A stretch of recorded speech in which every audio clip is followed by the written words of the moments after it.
Halo, Hello. Profesor Pauline Norris, Dr. James Green, Hello. ya, Profesor Puri, ya, who are you? Yeah. Professor Puri has very nice flowers again. Yeah, very nice. The only flower I have. Yeah, very beautiful flowers, yeah. Okay.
Alright, Bismillahirrahmanirrahim. Assalamualaikum warahmatullahi wabarakatuh. Hello everyone and welcome to today's webinar, Social Aspects of Medicines. My name is Ana Wahyuni and I will be your moderator. I'm working here at the Faculty of Pharmacy, Universitas Gadjah Mada, and my specific interest is in the field of social pharmacy. So I'm very excited to be hosting this session today.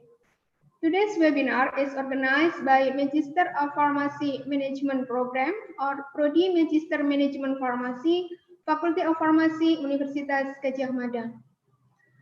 First of all, I would like to thank to all three honorable speakers, Professor Colin Norris, PhD from the Division of Health Sciences, the University of Otago, New Zealand, Associate Professor Pure Anantakoti, PhD from the Department of Social and Administrative Pharmacy, Chulalongkorn University, Thailand, and Dr. James Green from the School of Allied Health, University of Limerick, Ireland.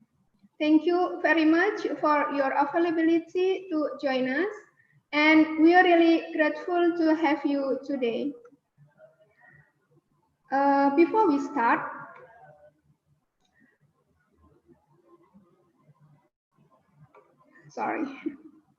Before we start, we would like to hear an opening remarks from the Dean of Faculty of Pharmacy, Universitas Gadjah Mada, Profesor Dr. Agung Endro Nugroho, MSc Pharmacist.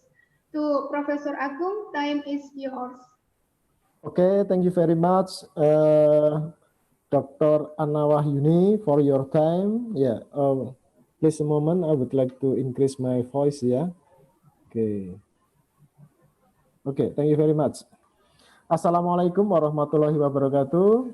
Good afternoon, ladies and gentlemen. Maybe, yeah, some part of you, yeah, still morning, yeah, today, yeah. Your Excellency, honorable speakers, yeah, board of faculty, yeah, lecturers, yeah, researchers, the committee, and all participants.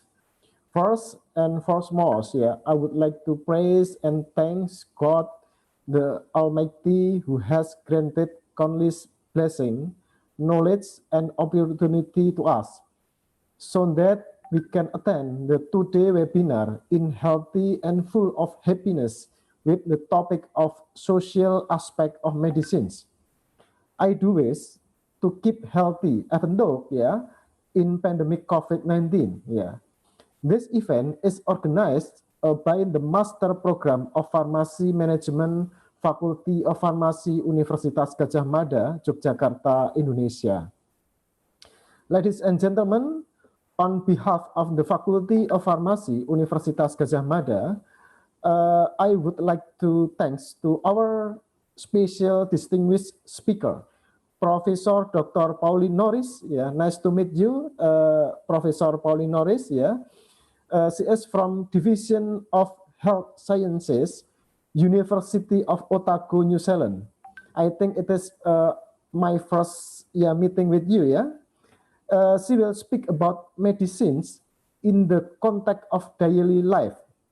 And also, I would like thank you very much for our distinguished speaker, Professor Dr. Puri Antachoti, from Department of Social and Administrative Pharmacy, Chulalongkorn University, Thailand.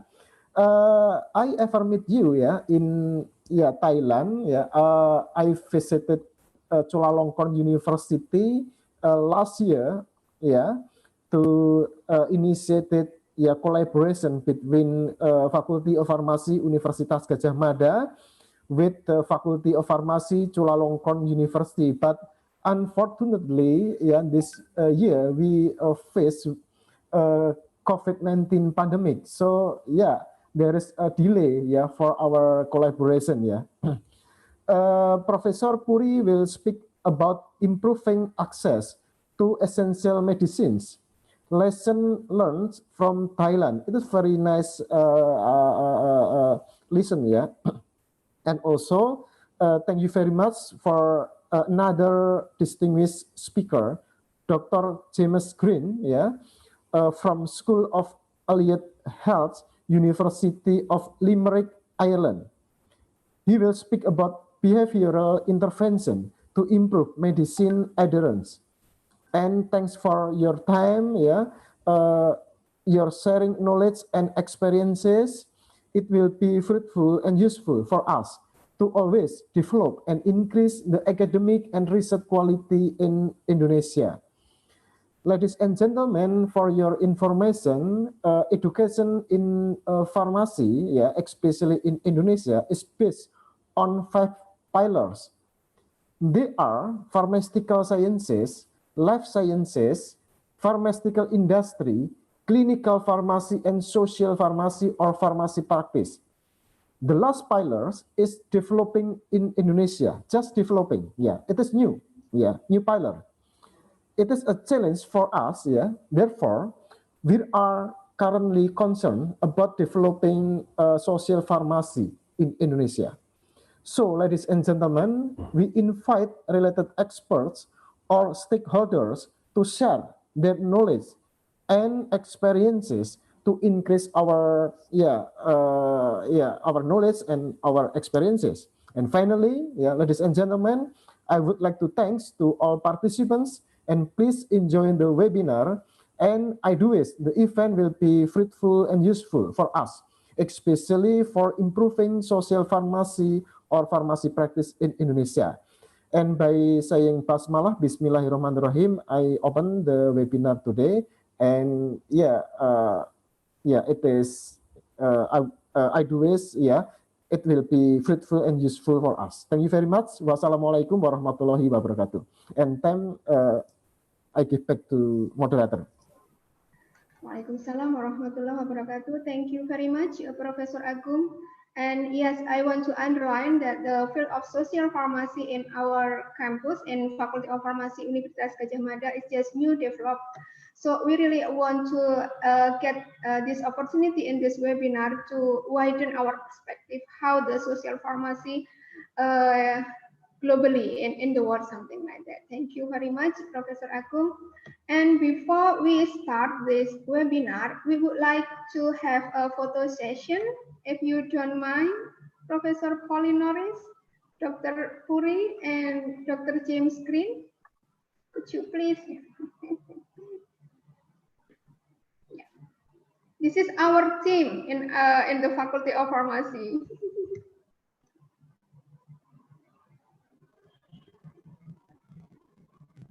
All right, 1, 2, 3.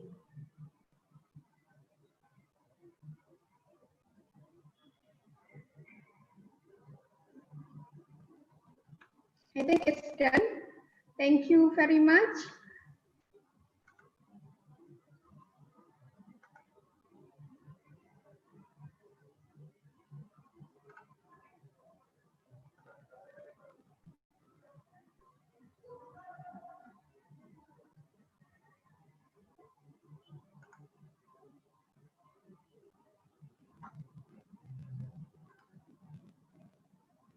Yes, before we start, I have a few housekeeping items to cover about this webinar. So the ground rules is that your microphone will be automatically muted and you will have the opportunity to engage with the panelists and each other via online chat room. Please submit your question to the panelists in the Q&A window, and you can raise a hand button to ask questions live.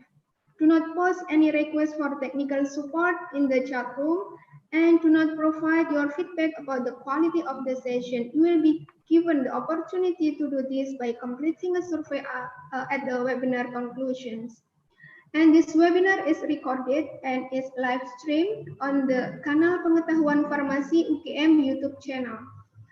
And another thing, for timing convenience, because our speakers are from around the globe, New Zealand is 5 hours ahead of us here in Indonesia and Thailand, and Ireland is 6 hours behind us. So we organize for each speaker to provide a lecture followed by Q&A session directly.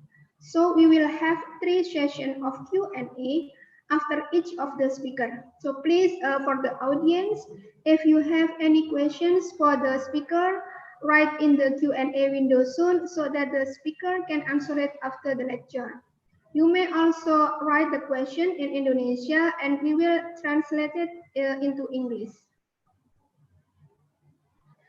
And I'm very pleased to introduce our first distinguished speaker, Professor Colin Norris from the Division of Health Science, the University of Otago, New Zealand.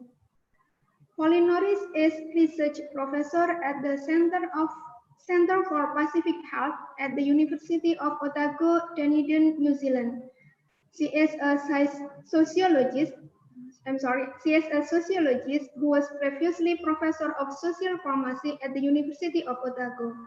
She is currently leading a large randomized controlled trial of prescription drugs and an initiative to develop and strengthen health services research within the Division of Health Sciences at the University of Otago.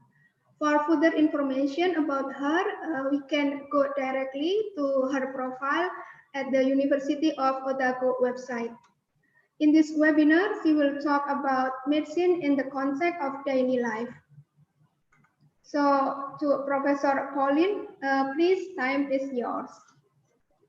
Thank you so much, Anna, for the introduction and also for inviting me to speak today. So I'm going to try to share my screen and find the talk. And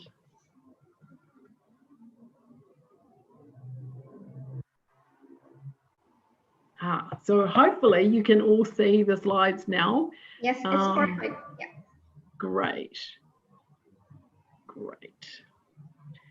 So, so I'm, as Anna said, I'm Pauline Norris and I'm from the Centre for Pacific Health at the University of Otago in New Zealand. And I just, I'm sorry, while the professor was speaking before, I had to go and turn the heater on and I realized I'm the only person here who's likely to be cold. Everyone else will be nice and warm. So just trying to change to the next slide. Here we go. Okay, so I wanted to start by saying that medicines are, we all know that medicines are chemicals that have pharmacological effects on our bodies. But medicines are also social objects that have meaning in people's lives. So, for example, if a mother gives a child some medicine for a cough, for example, she's not just administering a chemical, she's also expressing care and love and concern for the child. So medicines are more than just chemicals. They're objects that have some kind of social meaning. And they're also commodities that are bought and sold. And I think we need to understand something about all of these aspects of medicines in order to improve the way that medicines are used. So in this webinar, I wanted to use our social pharmacy research at the University of Otago to illustrate to you the breadth of social pharmacy research. So I'm not going to talk about everything we've done, but I thought I would focus on 3 topics. So one is barriers to accessing medicines, and in particular, what impact does cost have on people's use of medicines? And I hope that that this fits nicely with what Professor Puri is going to talk about next as well. And then the second topic I want to talk about is medicines within households. So how do people keep medicines and store medicines within their households? And then I want to talk a bit about beliefs about medicines, because I think this is also really important in why and how people use medicines. So when we think about the barriers to accessing medicines, we're really asking about why do people sometimes not get the medicines that they need? And I'm sorry, Pauline. Yeah? Because the screen is not run well, so I think, yeah, we still have the title slide. Oh, okay. So, yeah. So hang on, if I go like that. Can you see it now? Yep, that's perfect. Oh, yeah. Sorry, I think I pushed the wrong button when I moved the control panel out of the way. Sorry about that. No, that's all right. That's all right. Yeah, and thanks so much for telling me, Anna. No worries. So I'll go back. So because I'm really aware that you're not used to a New Zealand accent in the strange way that we speak. So so I'm going to talk about barriers to accessing medicines, particularly about cost, and I'm going to talk about how people use and keep medicines in their houses, and then I'm going to talk about beliefs about medicines. So when we think about barriers to accessing medicines, we're really thinking about why do people sometimes not get the medicines that they need. And there's lots of different reasons why people have problems getting medicines. And one is lack of availability. So the medicine's simply not being available where the person is. And most of the research around the availability has been in low and middle income countries. But I think availability is really an important issue for everybody in the world now. In the time of the COVID pandemic, we're all a little bit anxious about whether we'll have a good supply of medicines in the near future. Lack of acceptability is another dimension of, or another kind of barrier to access. So people, so this is about whether the services that provide medicines are I guess, friendly and respectful of people. So people might not be able to access medicines because they might have had a bad experience last time they went to see a healthcare provider, or they might feel that the healthcare provider is not going to treat them well, and so they miss out on medicines. Distance is important in New Zealand, and I know also in Indonesia that some people just live a long way from healthcare services, or they might not have good transport to get there. Time is another problem for people who are working in paid employment or who have family responsibilities that mean they don't have time to go and seek healthcare and medicines. But cost is really important to many people, and it's cost that I'm going to talk about now. So, so internationally, there are many studies that show that prescription charges, so that's if you have to pay for medicines, you don't use as many medicines, and you don't use unnecessary medicines, but you also don't use necessary medicines.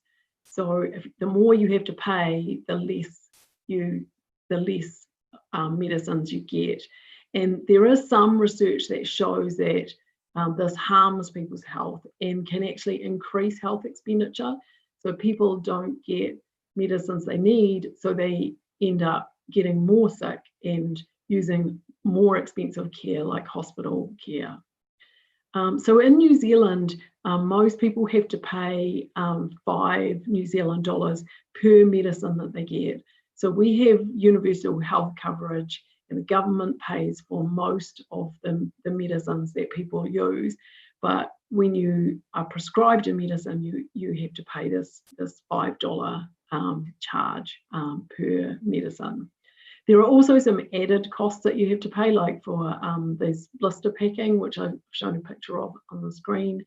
But for most people, it's $5 per medicine that they get. And so we've used a range of different research methods to explore the impact of cost on medicines use and health. So the New Zealand government, through the Department of Statistics, they do some large-scale surveys that they repeat every year or every few years. So one of them is called the New Zealand Health Survey. So the New Zealand Health Survey has a panel of people, and they ask them questions every year about their health and their health-related behaviours, and also about access to healthcare. So one of the questions they ask is, in the last year, have you not got a medicine that was prescribed for you because you couldn't afford it? So, so we've looked at that data from the New Zealand Health Survey to show us how often or how many people or how many people have a problem with that $5 charge. And so it's about 6 or 7% of the general population who say that they missed out on medicines because of this $5 charge. So the Department of Statistics also does another regular survey called the Survey of Family Income and Employment. And so they ask the same question about the $5 charges, but they also have a lot of other information about people's health and their income and their employment. So we did an analysis of that data from that big survey and found that Maori and Pacific people were much more likely to have a problem paying for their medicines, much more likely to miss out on medicines because they couldn't afford them. So Maori are the Indigenous people in New Zealand, and Pacific people are the people who come from the Pacific Islands to the north of us, or their descendants. So maybe their parents or grandparents or great-grandparents came from the Pacific. So some ethnic groups have more problems with this charge than others. And we also did another analysis which showed that people who couldn't afford their medicines were more likely to have a decline in their health later on. So it seems likely that not being able to afford your medicines is really bad for your health. So that's using data that's government data that's collected through these big surveys. We've also done our own research and collecting our own data about the effect of these prescription charges. So we did a qualitative study where we interviewed a small number of people who struggle to pay for their medicines, and we found that these people would pick and choose which medicines to pick up. So they might be prescribed maybe 6 medicines, but they might only get 2 or 3 of them because that's all they could afford.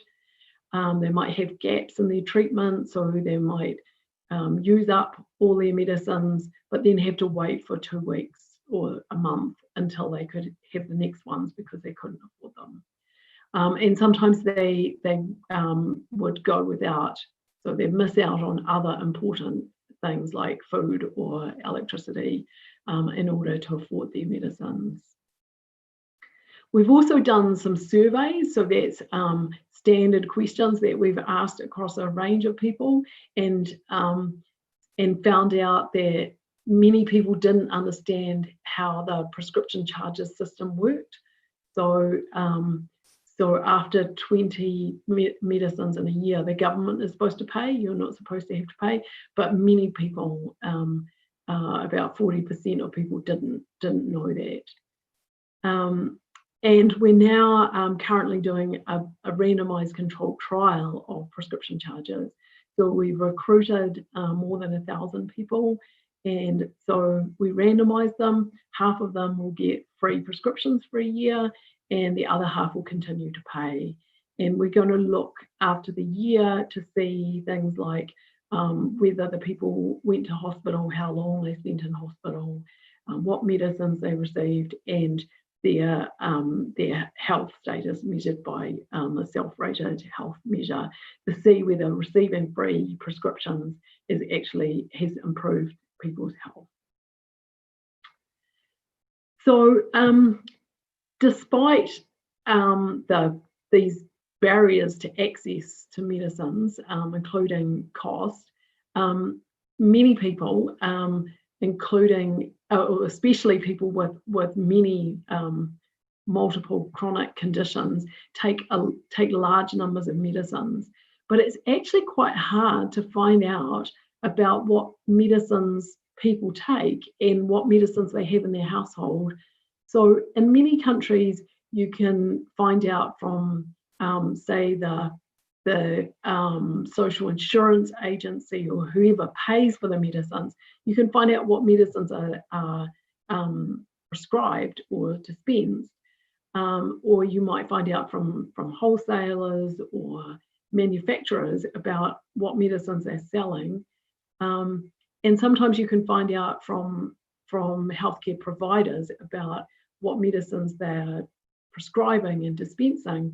But that's not the same as understanding it from the individual consumer or the individual patient or their household. What medicines are they getting? So often to find that out, you need to do household surveys. So household surveys are a really useful way to find out what medicines people take and what medicines they have in their house. So we did a survey about our elderly people in Dunedin. That's the town that we live in. And for the elderly people in New Zealand, they were taking a lot of medicines. So a median of 7, but a range from 1 to 19. So 19 is a lot of prescription medicines. And also a wide range of non-prescription medicines. So again, up to 14 non-prescription medicines. So that was a good way to get some idea of like how many medicines people were actually taking, because it's hard to get that information from sources like government sources or prescribers. So it's also very interesting and important to understand about how people store medicines within their houses. So there are lots of government rules and recommendations about how you should store medicines. So in New Zealand, it's things like they should be stored according to the advice on the label, out of reach of children, in the original packing, and preferably in a locked cupboard. But in one of our studies, we looked at how people really store medicines in their house. How do they actually do it? So this was a big study called the Medications in Everyday Life study, and it was an ethnographic study. So what that means is that we used a range of different methods. So we went to people's houses, we recruited not individuals but households, and we went to the house and we asked them to show us where the medicines were. We asked them to get all their medicines out and tell us about them. So we did interviews, and we did focus group discussions with the household, and we asked people to keep a diary about their medicines use and how they felt about their medicines use. So we used a whole range of different methods, and we found that what determines how people's storage of medicines, the most important thing was convenience in remembering to take them. So people would keep medicines in a place where it was convenient to them and it would remind them. So I remember one person, she had a nasal spray and she used it in the morning, and she brushed her teeth in the morning, so she put the nasal spray next to the toothbrush so that she would remember. So there was a lot of that. If people had to take a medicine with food, then they would keep it in the food cupboard. If they always had a cup of tea in the morning, then they might keep their medicines by the kettle that they use to make the tea. And also people used a lot of what I call intermediate storage, so some other kind of container to make sure that they remembered their medicines and to check that they'd taken it. So on the bottom left, there's a little plastic cup, and this person in this household kept the medicines for the day in the cup so that they would remember them and so they would know whether they'd taken them. People were concerned about child safety, but maybe that wasn't really as important a concern to them as making sure that they remember to take their medicines. So here's a couple of quotes from people in that study. So this woman says that her husband takes his medicine after tea, and so she put it on his tray, or put his medicine next to where he had his confusingly we use tea to mean dinner as well as a drink. So she means he takes it after his dinner, and so she puts it on the tray that he eats his dinner from. And someone else was saying that she has a little plastic container, and she puts what she needs to take each time in the plastic container, and then at the end of the day, if there's still some left in the plastic container, that means that she knows she's made a mistake. So how long do people keep medicines? Well, for a long time. So sometimes people keep medicines in their house because they forgot to throw them out. So when we ask people to bring their medicines out and show us, they often said things like, "Oh, wow, I forgot that I had this." So this person says she forgot that she had it, she doesn't know what it's for, and they're old tablets that she's not supposed to have. Whereas some people kept medicines for a long time deliberately. So this person had some cream, some antibiotic cream that had been used for an infection, and so she says there's quite a bit of it left, so we don't throw it away, because we know if someone gets an infection, then we can use it. And obviously there are risks involved in storing medicines in your house, and the risks include child poisoning and also both accidental and deliberate overdoses. So one of the medicines that we were concerned about was paracetamol, because we think that, so paracetamol is often used by people who want to commit suicide or to harm themselves, and so we were worried that there might be a lot of paracetamol in people's houses, partly because in New Zealand many people get paracetamol on prescription and they get quite large quantities. So we did a household survey. We went to people's houses and we asked them, how much paracetamol do you have in your house at the moment, and would you mind going to check? And we found that more than half of the households had more than 30 grams of paracetamol, which we think is quite a lot for people to have in the house. So we think it's important to understand how people store their medicines and why, because we need to understand that if we're going to try and improve the storage of medicines and make sure that people dispose of medicines that, that are creating a risk in the house. So the last of the three topics that I want to talk about is beliefs about taking medicines. So, so in the UK, so this is not our work, this is researchers in the UK did a systematic review of qualitative studies about taking medicines, and they called the paper Resisting Medicines. So they said it's very common for people to not be comfortable with taking their medicines as they are instructed to do so.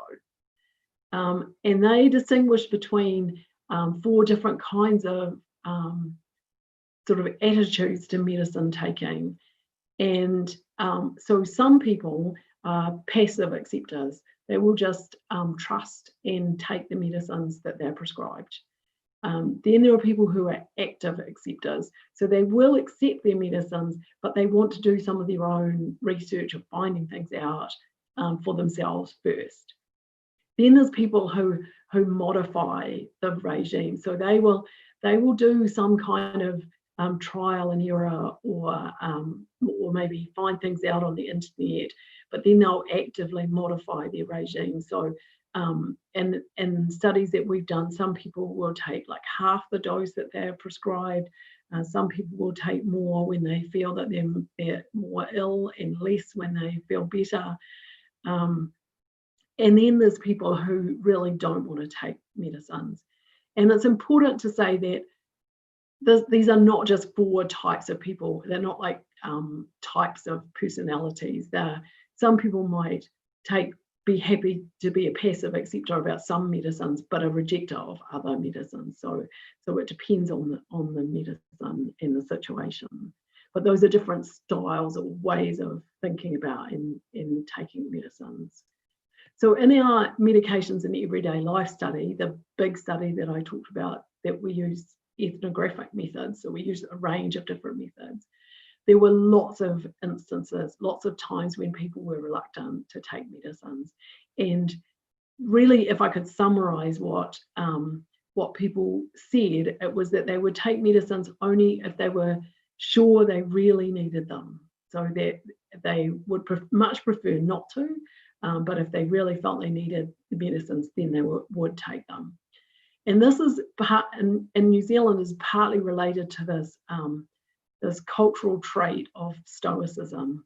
So so being stoic is highly valued in New Zealand culture, and that means being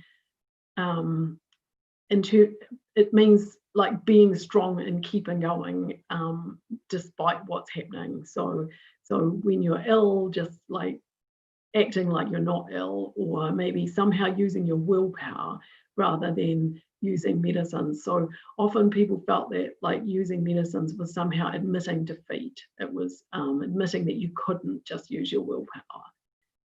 Another reason why sometimes people don't like to take medicines is stigma. So they might, if you have an illness that you feel there's a stigma around that illness, then you might not want to take the medicines, because people will find out that you have this stigmatized illness. So that might be something like mental health problems, or it might be HIV/AIDS, but it could just be things like maybe people associate taking lots of medicines with older age, with getting old, and maybe they don't want people to think of them as an old person, and so they don't want other people to know that they're taking medicines, and that might mean that they don't take them in some situations. So culture is a really important influence on what people think about medicines and how they take them. So we've done quite a lot of work about antibiotics and antibiotic resistance, and misconceptions about antibiotics are really common in many cultures, but we think that there might be specific misunderstandings in different cultures. So we did a project on Samoan people and antibiotics, and many Samoan people were confused between antibiotics and painkillers, so they thought that antibiotics were just a different kind of painkiller. I had a student who did a project about, she was a Chinese student, and she did a project about Chinese people and antibiotics. And often many of the Chinese people confused antibiotics with anti-inflammatory medicines. So they confused inflammation and infection. So it may be that there's, although there are misconceptions are common in amongst many people, there may be specific kinds of misconceptions that are common in different cultures. And also, being a migrant, moving from one health system to another means that people might have different views about medicine. So for the Chinese people in the study, the people who had come from China where they could buy antibiotics without a prescription, they moved to New Zealand, and you can't buy antibiotics without a prescription in New Zealand. And so they had a different attitude to being able to get antibiotics. They expected to be able to get them without a prescription.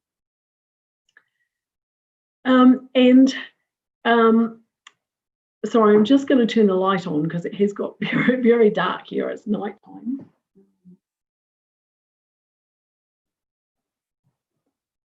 And hopefully that will help. So the last thing I wanted to talk about was skepticism about Western medicine. So we had done the study on medications in everyday life before Anna came to New Zealand to do her PhD. And so it was really interesting that a lot of the things that New Zealand people said about Western medicine and about their skepticism were really quite similar to some of the things that the people Anna spoke to said. So the Indonesian people had similar kind of skepticism. So some people in New Zealand are skeptical about Western medicine because they say that it treats symptoms rather than causes, and that sometimes it can interfere with people's natural ability to heal. So some people in New Zealand think that antibiotics will damage your immune system if you take them too much, and so that will stop you being able to fight infection, or stop your body being able to fight infection.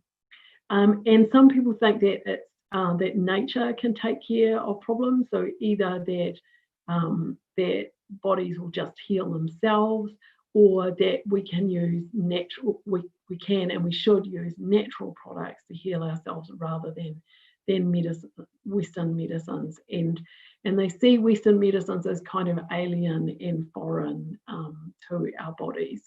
And some of those are quite similar to some of the things that the Indonesian people in Anna's study said about Western medicine. But in reality, in New Zealand, and I think Anna will agree too, and the Indonesian people in her study, that actually many people use both. So they use both alternative or traditional medicines and Western medicines as well. So this is just a picture of the medicines in someone's household, and there's some natural products as well as some Western medicine products in there as well. So I just want to conclude, well, sort of summarize by saying that medicine's use is a social practice. So we really need social science theories and research methods to understand medicine's use in order to improve medicine's use. For some people, cost is a barrier to accessing medicines. And people have their own kind of strategies about when and how to store medicines, and that might not be the same as the official advice, because for people in their households, remembering to take their medicines is one of their main concerns. And so they store the medicines in a way that will help them remember to take them. People have a range of different beliefs about medicines, and I think probably in most countries, many people are skeptical about Western medicine and kind of need to be convinced that it is appropriate for them. And I also wanted to conclude by saying that I hope that I've shown that you can use a wide range of different research methods to study medicine's use. So again, thank you very much for inviting me to speak, and I'm really happy to answer any questions. And I will just, if I go stop share, I think we go back. Yes. All right, thank you very much, Professor Colin, for such interesting lecture. And from her presentation, we learned that medicine used as a social practice, and it's often different from what it is from what we are expected. And yeah, I agree with you that it's always interesting to do household survey, because it really shows us on how people manage their medicine in reality. I mean, in their daily life, something like that. Yeah. Yeah. All right, and now we move to the Q&A session. We already have some questions in the Q&A window. So I think the first question is from Professor Marhaban. He asked about, is there any information what for households stock more than 30 grams of paracetamol? Is headache very common in New Zealand? Could you please elaborate more about that study? Yeah. So in that study, we went to people's houses and asked how much paracetamol they had and where they got it from. So if they didn't know, we looked at the packets, and you can see there's a different kind of packaging on a prescription medicine than a medicine you buy over the counter.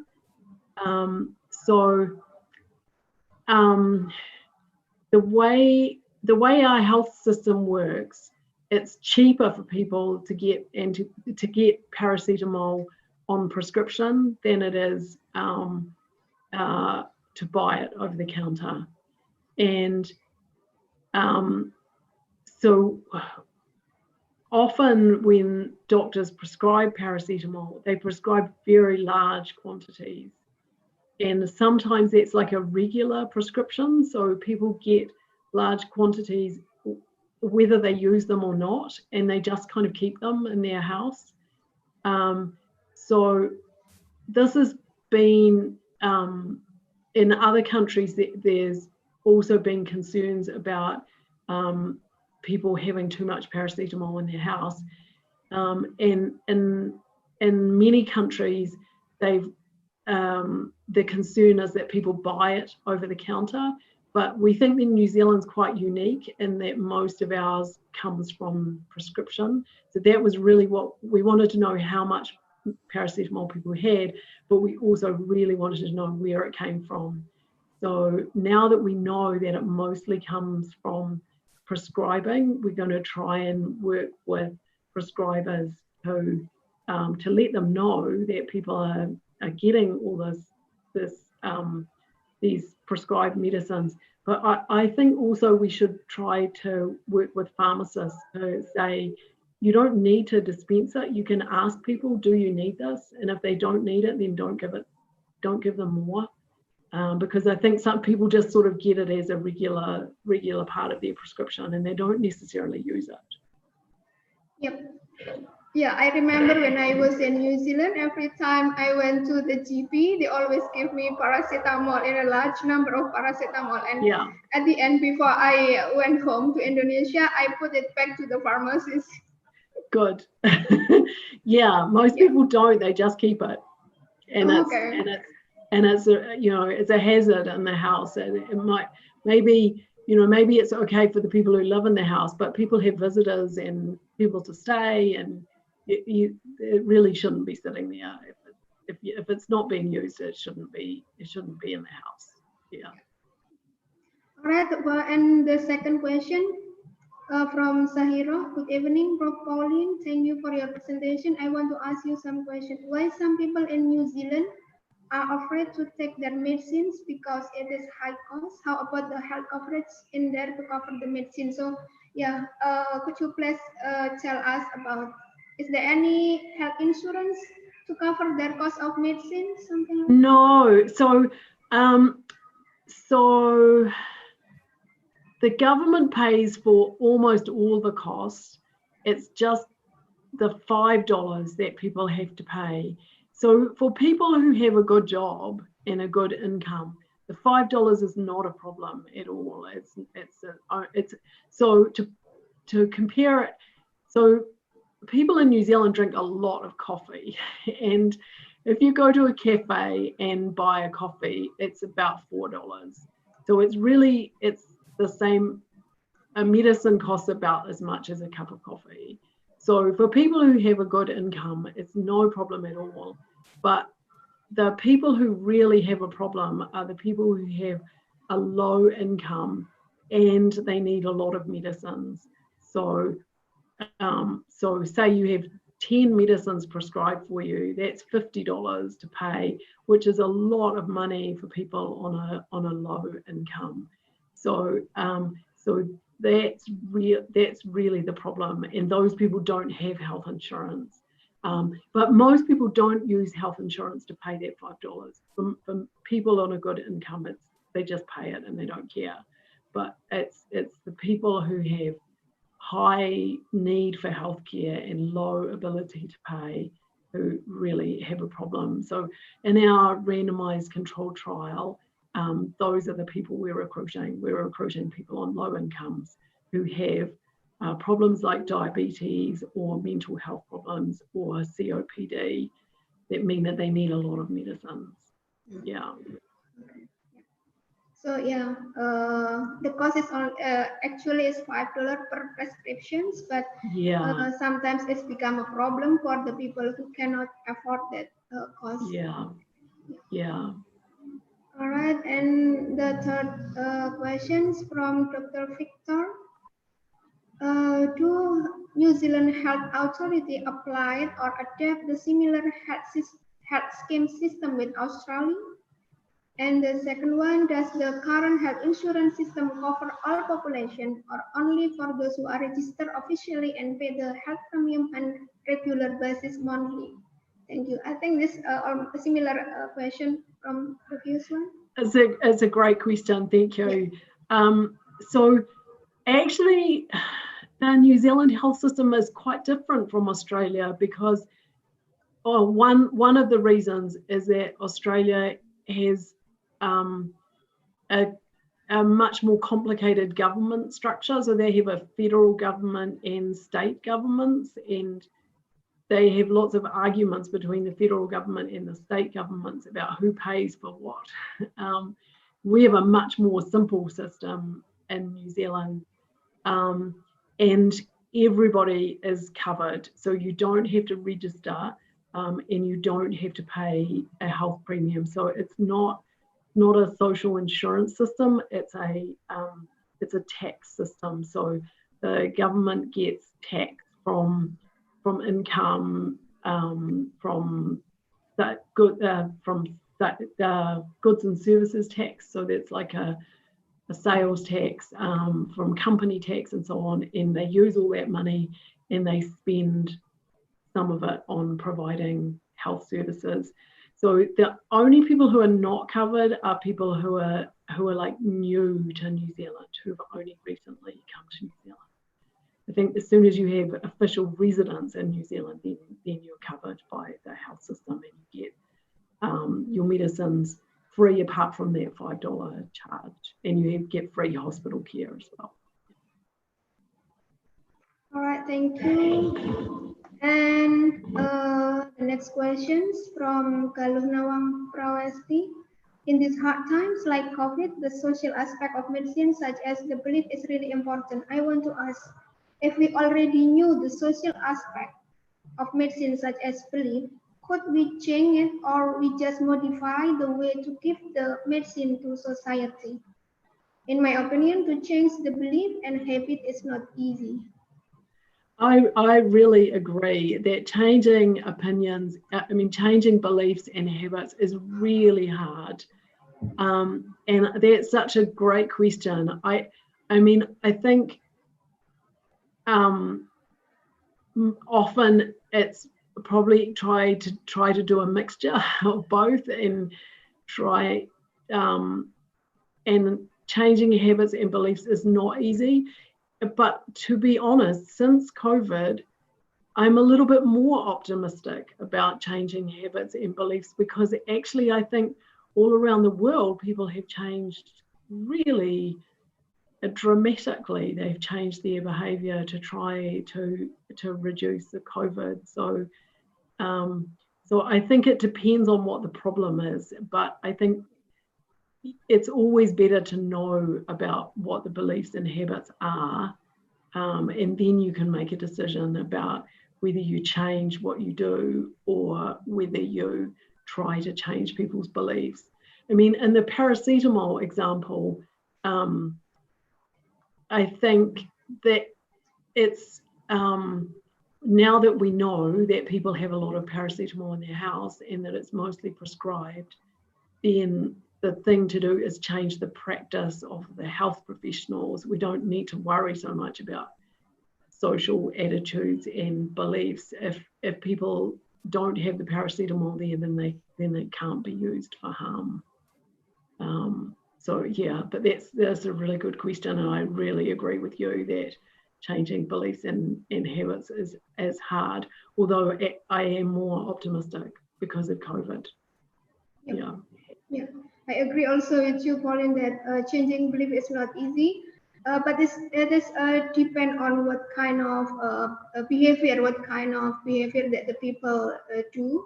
For example, for related behavior related to COVID, like health protocol or something like that, people now more like adapt to it and do it regularly because of the COVID. Yeah. But for the other behavior, I think it's depend on what behavior, on what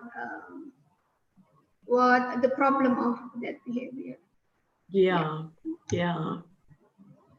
And I think there is also a question from Dian Pratiwi. Thank you for your presentation. I would like to ask, how does pharmacists in New Zealand control herbal medicines or natural medicines, since there is a skepticism about chemical drugs? Yeah.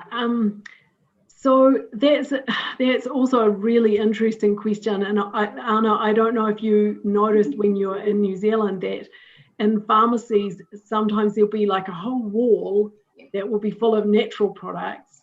And then the next part of the pharmacy is all full of like the Western medicines. And so there isn't much control of herbal medicines because there are some things like it has to be labeled correctly, like you have to explain what's in the product, but there isn't much safety testing or there's very little control actually over herbal medicines in New Zealand or natural medicines in New Zealand. And there's some proposed legislation at the moment that will change that, but I don't know what will happen about that. But yes, pharmacists are in a really interesting position because they sell both kinds. They sell the Western medicines and as well as the herbal products as well. And also like homeopathic medicine as well, which like from a Western perspective cannot work at all, but the pharmacists sell both. So yeah. Anna, did we miss out the question about vaccines? Oh yeah. I think. Oh yep. I think this So that's a really topical question, isn't it? Because if there is a vaccine for COVID one day, will people use it? And yeah, a lot of the people who believe in alternative medicine are very skeptical about vaccines, and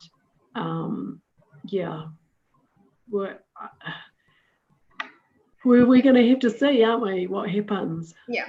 Yeah. Yeah, and I remember what you said, that in pharmacy, in the pharmacies in New Zealand, they also sell a lot of they call it actually natural product. If I'm not mistaken, yeah, it's kind of natural product. There are a lot of natural products, and a lot of people choose the natural product rather than the medicines. So I think it's almost similar in Indonesia, right? Because many people in Indonesia also use both kind of medicines, the traditional medicine, herbal medicines, and also the conventional medicine. So I think, it was really striking how similar your research in Indonesia was about how the beliefs that people had about Western medicines and the widespread use of alternatives alongside Western, or people like switching from one to another, and they're really quite similar. Yeah. I think the difference is the type of the natural product, because because most of us use like the raw natural product, most of the people in Indonesia, but in New Zealand, they have a very good package for the natural product. They're much more like companies produce them, and they look like they have similar packaging to a medicine in labels and stuff. In Indonesia, we also have something like that, but we have a wide range of natural product or herbal medicines here. And I think the last question about how the indigenous people or people with disabilities access the medicines in New Zealand healthcare system. Is there any special regulation or policy to support this service delivery? So for Indigenous people, well, actually, the system where the government pays for almost all of the medicines and you pay the patient pays the $5, that's the same for Indigenous people, and it's the same for everybody, whether they have disabilities or not. There are some organisations which help some people with those costs, and sometimes people with disabilities can get a small amount of money from the government to help with the medicines, but it's not enough to cover the whole cost of the medicines. And so that's a problem. It's not adequate at the moment, and it does mean that some people miss out on medicines they need, and probably then end up using more expensive care, like going to hospital instead. Okay, thank you very much, Professor Colin. I think there are two attendees who raise hand. Gianni, would you like to? I think I will promote her to be a panelist.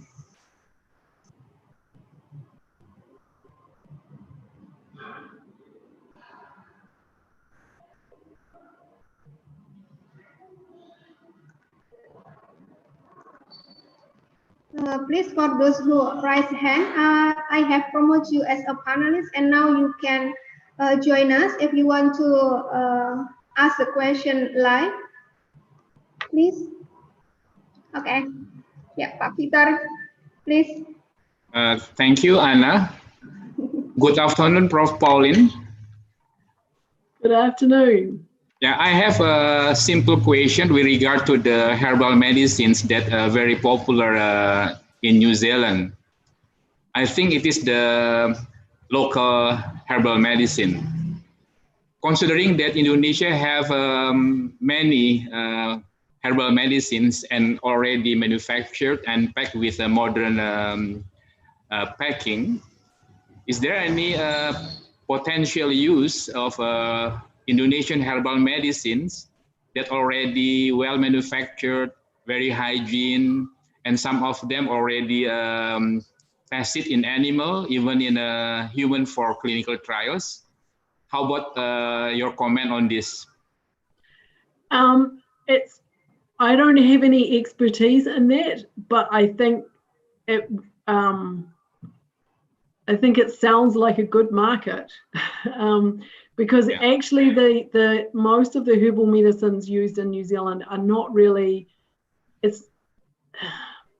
they're not really things that are that usually grow here. So a lot of them are imported already.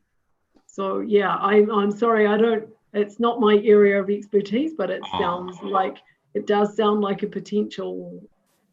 New Zealand sounds like a potential market. But there's not many of us though. There's only 5 million people here. But big enough for potential products to be used in and considering the habit for people in New Zealand to use herbal products. Yep. Okay, thank you, Pauline. Thank you, All right. Anna. Yeah, thank you, Pak Victor. And the last one, I think, Fitrian, please. Thank you, Miss Anna. Selamat siang, Bu Anna. Thank you, Prof. Pauline, for the great presentation. I am a hospital pharmacist in Jakarta, Indonesia. In your conclusion, you said that there's a term medicine use is social practice. I want to discuss more focus on the use of antibiotics in the community. In Indonesia, there are still obstacles, one of which is that community here can get antibiotics without a doctor's prescription. I have two questions. The first one, please share the use of antibiotics in New Zealand's community. And the second one, antibiotics aren't always the answer. We know that, but it's hard to break people's trust or people's belief. Are there any suggestions from you about effective education that pharmacists should do regarding the use of this wise antibiotic? Thank you. Thank you. That's a great question. I mean, in New Zealand, you cannot get antibiotics without a prescription.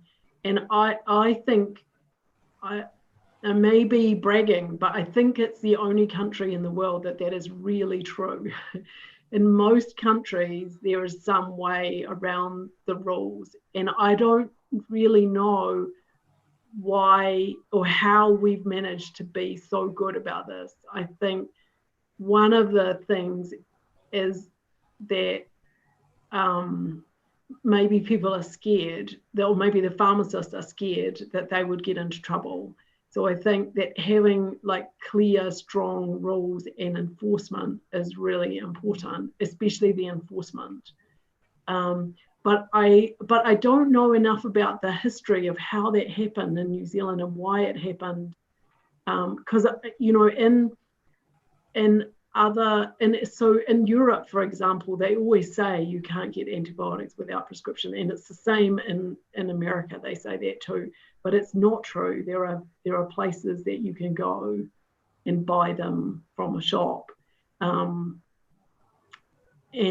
yeah. So I don't know. I know that clear rules and enforcement is really important, and I think it's going to be really hard to convince people not to buy antibiotics without a prescription if they're available. I suspect the best solution is to try to reduce availability, but I know that there's a lot of things that make that really difficult. And I just reviewed a paper about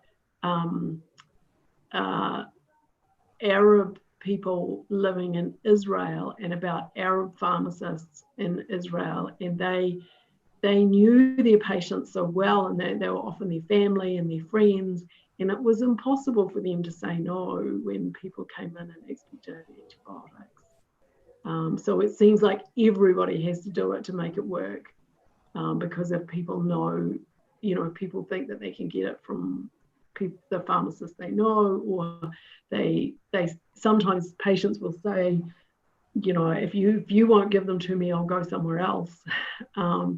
So it must be a very difficult situation to change.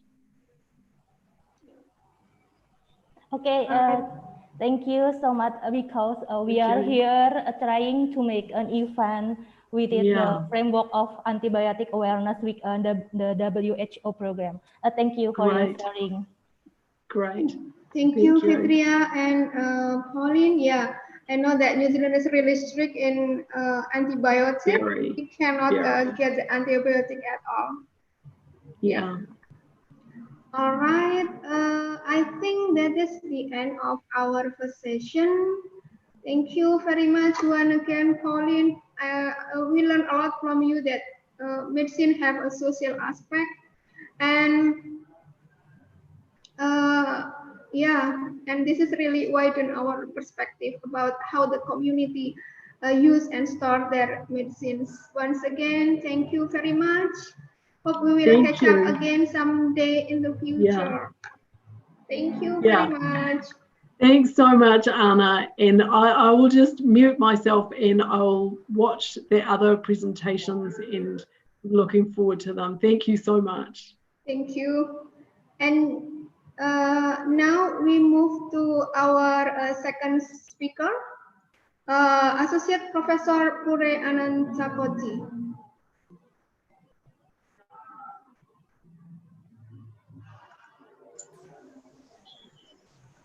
Good afternoon, everyone. Good afternoon, Dr. Pure. I will read first your bio sketch. Yes, Associate Professor Pure Anantakoti is an associate professor at the Faculty of Pharmaceutical Sciences, Chulalongkorn University. She is now serving as a head of the Social and Administrative Pharmacy Department and a director of graduate studies on social and administrative pharmacy.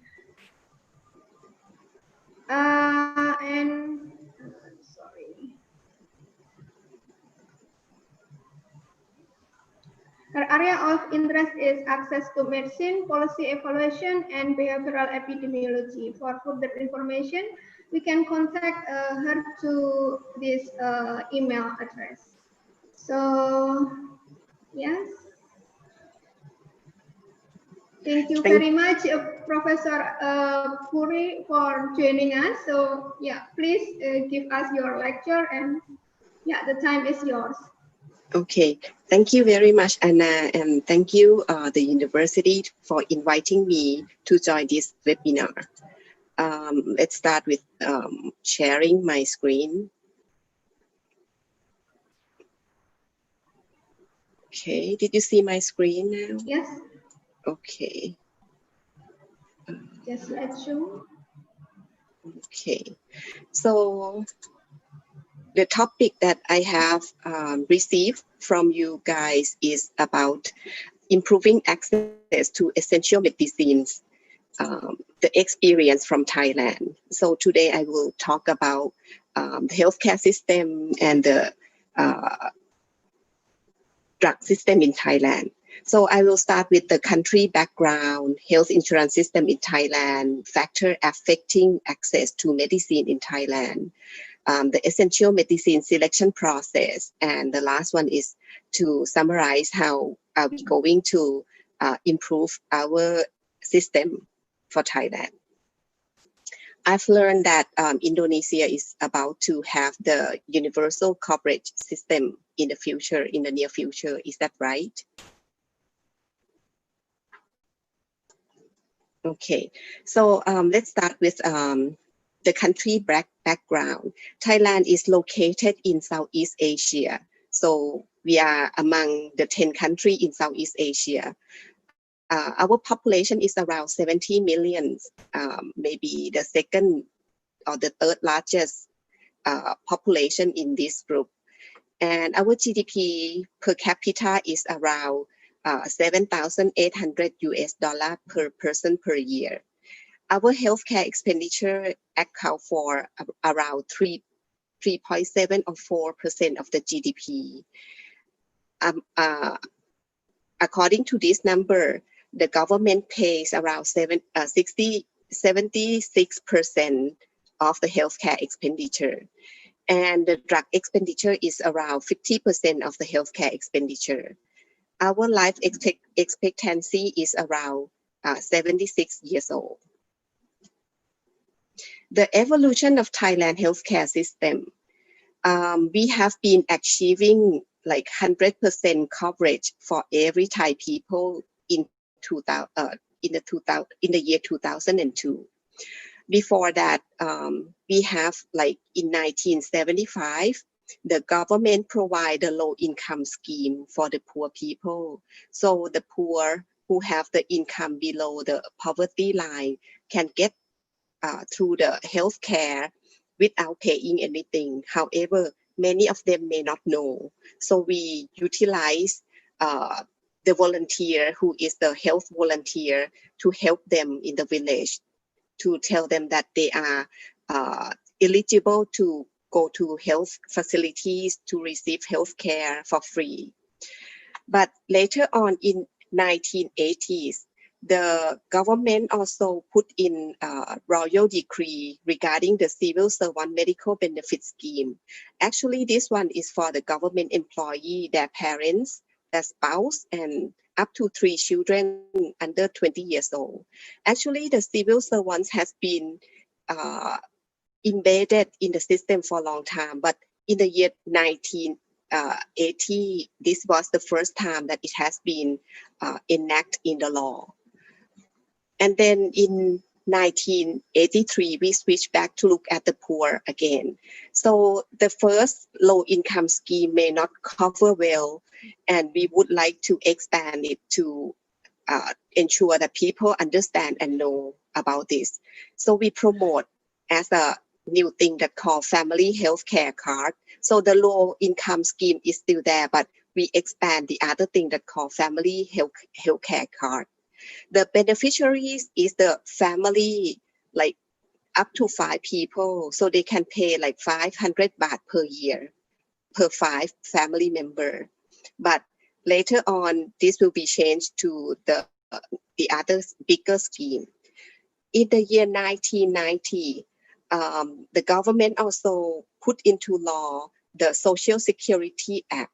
And this act covers those who working in the private sector. So the employee who works for the company are covered by the Social Security Act.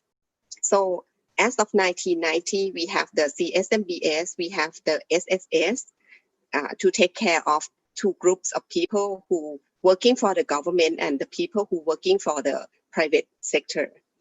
But later on in the year 2002, actually we are very lucky at that time because the government thinking about whether healthcare is supposed to be the right of the population or whether it's supposed to be everyone's responsibility, and then we get into like agreement that it's supposed to be the thing that the government have to help us, and it's the right of the Thai people. So we enact the National Security Act in the year 2002. So the people who not belong to the civil servant medical benefit scheme and the people who not belong to the Social Security Act will get into this scheme.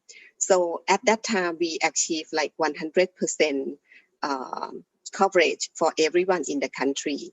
However, if we talk about the people who living in Thailand, for example, the labor from our neighbor country like Myanmar, Laos, we also cover them if they pay like a small amount of money, maybe pretty much the same amount as the government pay per person per year for Thai people, and they can enjoy all kinds of benefit equivalent to the Thai people.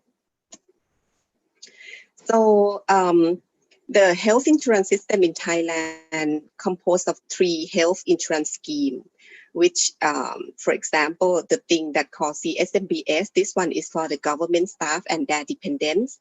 The civil servants, at first, they include only the employee who's working for the company, but later on, they expanded to the self-employed people. So this become bigger. And the rest is the people who are under the UC, the universal coverage. So this is the percentage of the people in those 3 insurance schemes in Thailand. This 3 insurance scheme was managed and overlooked by different fund holder. CSMBS managed by the Ministry of Finance, the Social Security managed by the Ministry of Labor, and the universal coverage managed by the National Health Security Office, which is the independent body. The source of finance, we get different source of finance. For CSBS and UC, mainly the finance is from the tax. But SSS, the Social Security, the finance come from employee, like 5% of their salary. Employer pay the same amount that the employee pay, and the government pay around 2.75%. But the employee, the maximum amount that they have to pay per month is 750 baht. So it's not that expensive for those who has a work.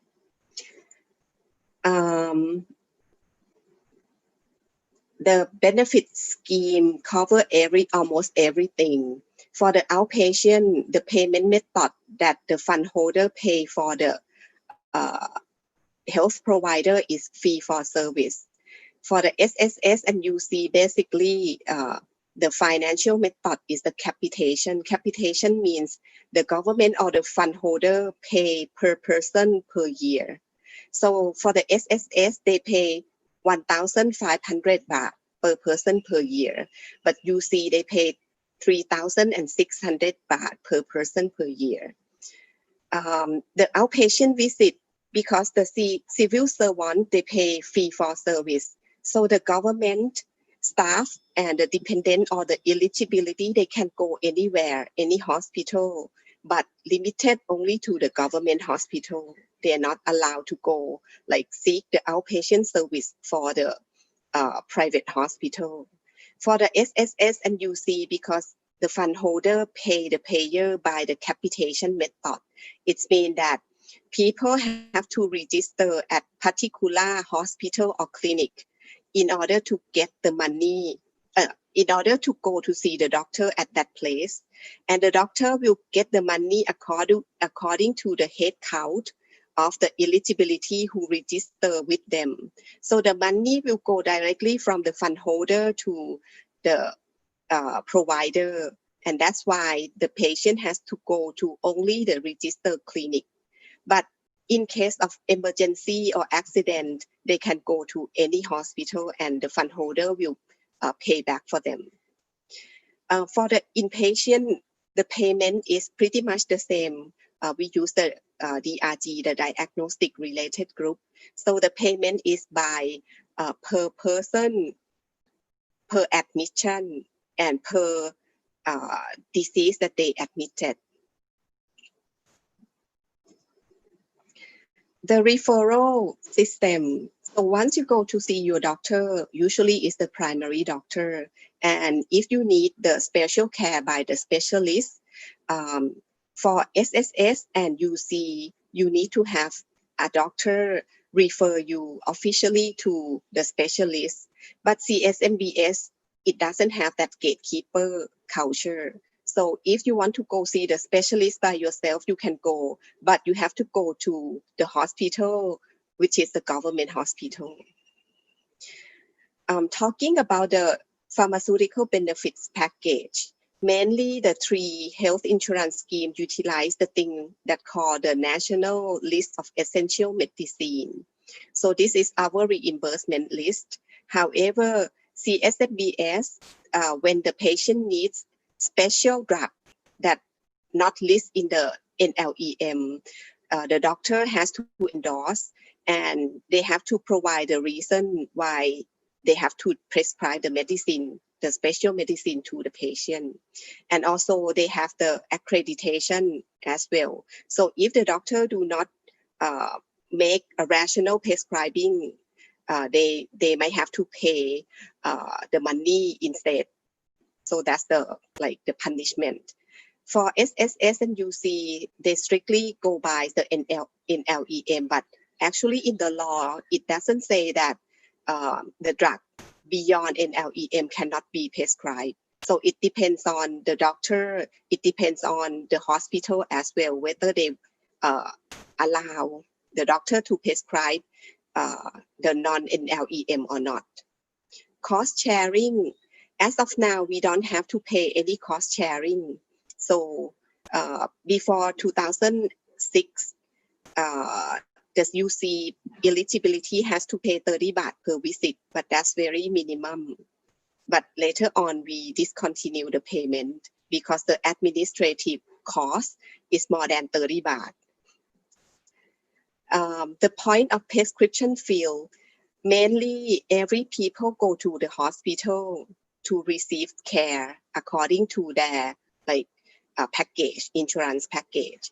So CSPS, SSS, and UC, they go to the hospital. After they see the doctor, they also get the prescription from the pharmacy department within the hospital. SSS and UC, they have to receive the medicine from the hospital because the capitation payment is not only cover the doctor visit, but it's also cover the medicine as well. So everything has been bundled into that capitation rate. When we talk about the access to medicine in Thailand, I would like to mention about 3 things. The first thing is the market authorization. The person who authorized the medicine into the market is the Thai FDA. Once the medicine has been authorized into the market, then it has a question whether it sits in the National Essential Drug List or not. So we have the National List of Essential Medicine Subcommittee and the Health Insurance Scheme to make decision whether or not to accept the medicine into the list. And then once we have the list, the other part is the hospital formulary, which we have the PT&C committee to make a judgment whether to include the medicine into the hospital formulary or not. The factor that affecting market authorization is the efficacy, safety, and the quality. So FDA judge whether the drug should be authorized into the market based on these 3 indicators. Sorry. For the National List of Essential Medicine, not only the safety and efficacy aspect, they're looking to the cost effectiveness and budget impact aspect as well. And last, for the hospital formulary, they also concerned about whether they have the specialists in the hospital, what type of hospital they are. Are they the primary care hospital or are they like tertiary care hospital? What is the patient demand? And they also concerned about the procurement process. I'm sorry.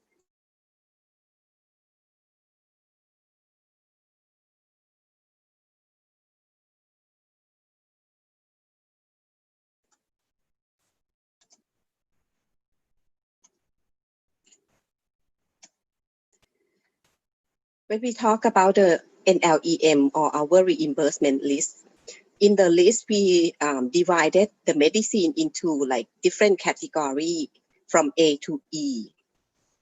A and B is the basic medicine.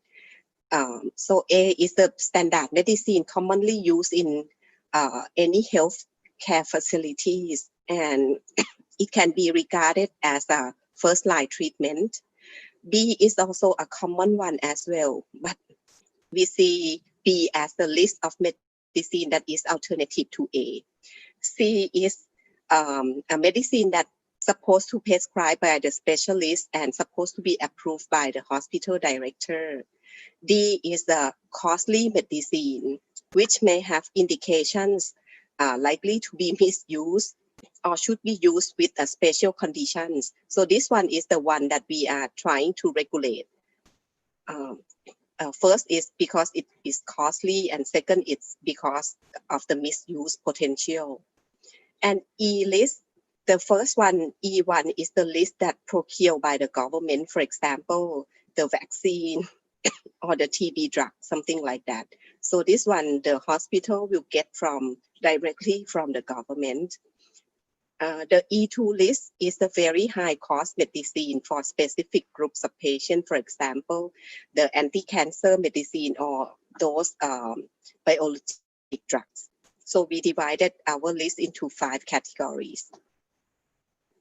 Talking about the NLEM listing process, we will consider drug into the reimbursement list if the medicine has been approved by the FDA. However, according to the listing process, which we done every 3 years, the NLEM subcommittee, which is the independent committee commissioned by the drug committee again. Drug committee is the body under the Thai FDA. And actually under the Thai FDA, they have some group called the National Essential List Group. And this group is also acting like a secretariat for reimbursement drug selection. So this NLEM subcommittee is a group of people including doctors, pharmacists, epidemiologists, and biostatistics, something like that.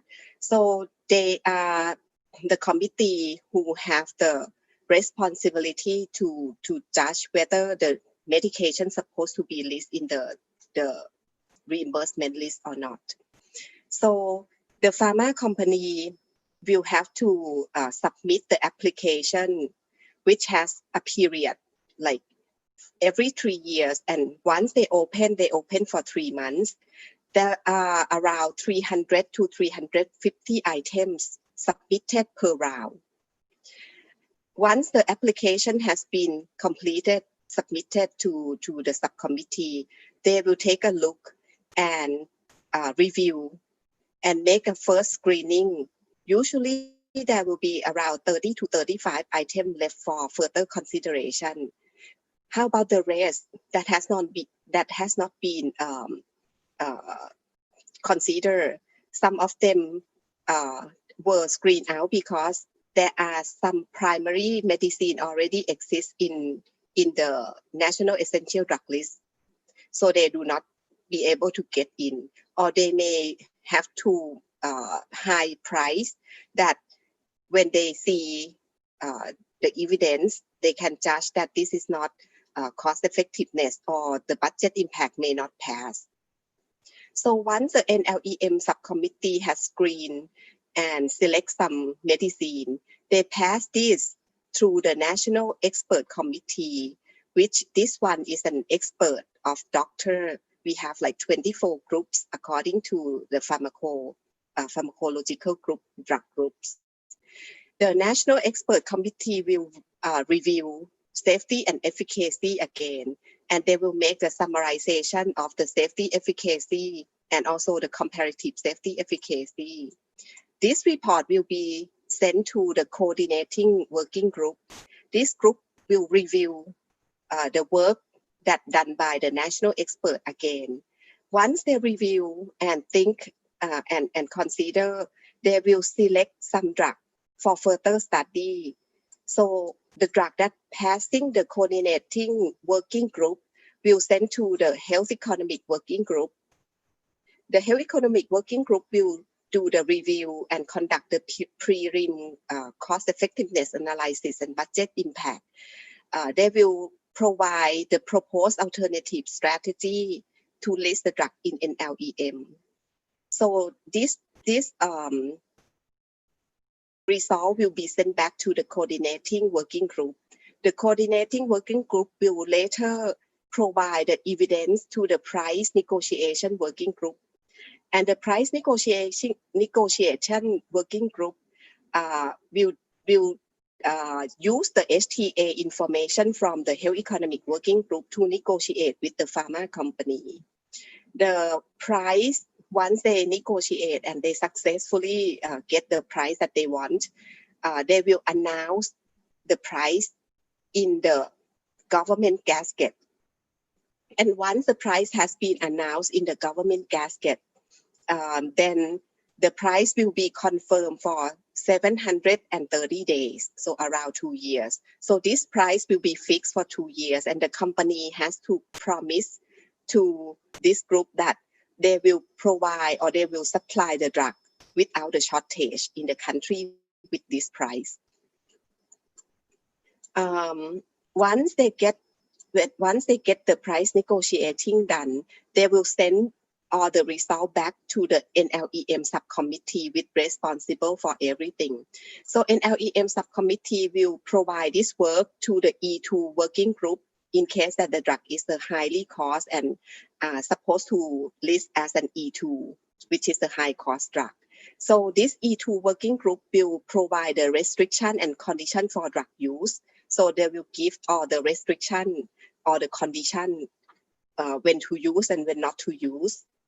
Once they get this, they will provide the recommendation to the 3 health insurance scheme to provide the final approval decision. So if the health insurance scheme say no, they don't want this, the drug will not be listed in the NLEM. Even though the whole process seems to take like 3 years for one round, but every year the consideration will finish, like for example around 10 drugs per year will be announced as a new list in the NLEM, and it will be announced like yearly.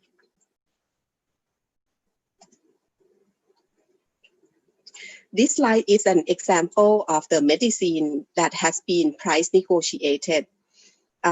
We have the PEG interferon alpha 2A and PEG interferon alpha 2B plus ribavirin for chronic hepatitis, which is very expensive.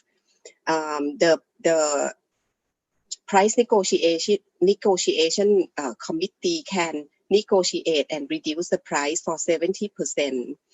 The oxaliplatin, which is medication for advanced colorectal cancer, they can reduce the price for 30%. So this is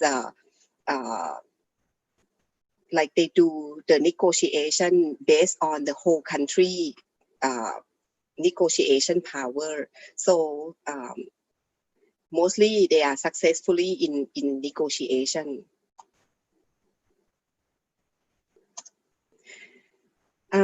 This slide is showing the example study in Thailand done by Dr. Serikun, which is our PhD student in the program.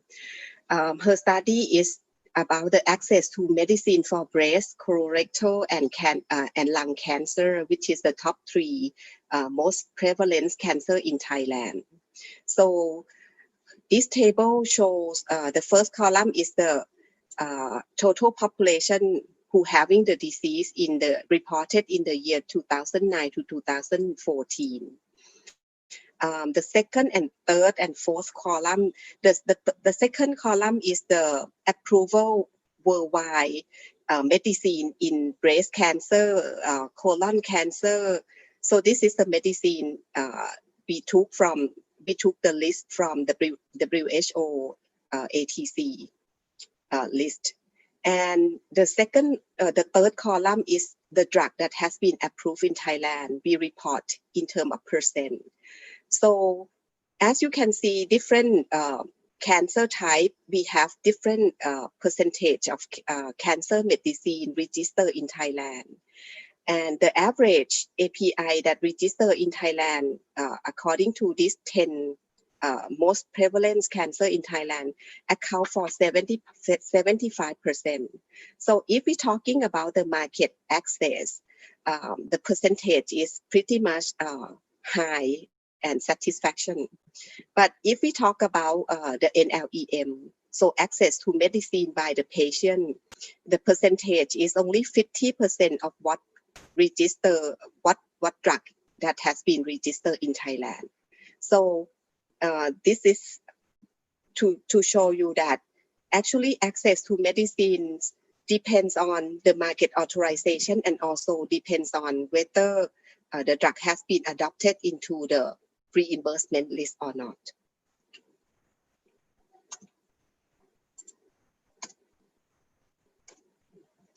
Okay.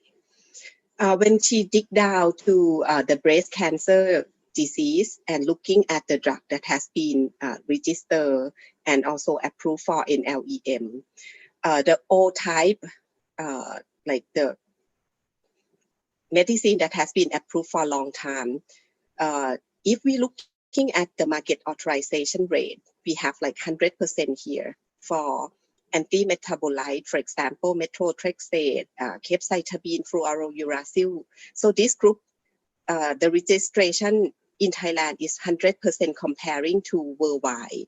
Also, the plant alkaloids, the approval rate in Thailand is also 100%.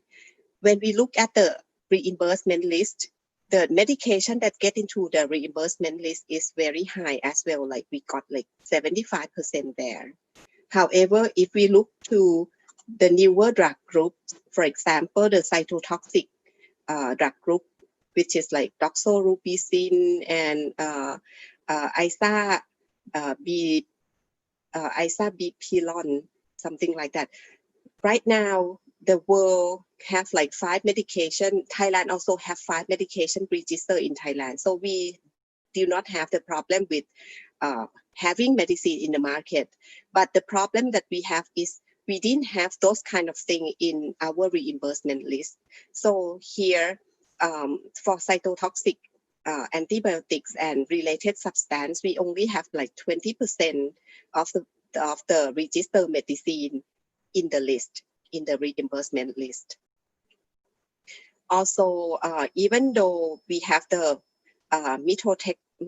mitoxantrone medication in the NLEM list, but it was listed for other type of cancer, not recommended for breast cancer. So this star means it was in the NLEM list, but not permitted for breast cancer use. Okay. The other study is the patient access to anti-cancer medicine under the public health insurance scheme in Thailand.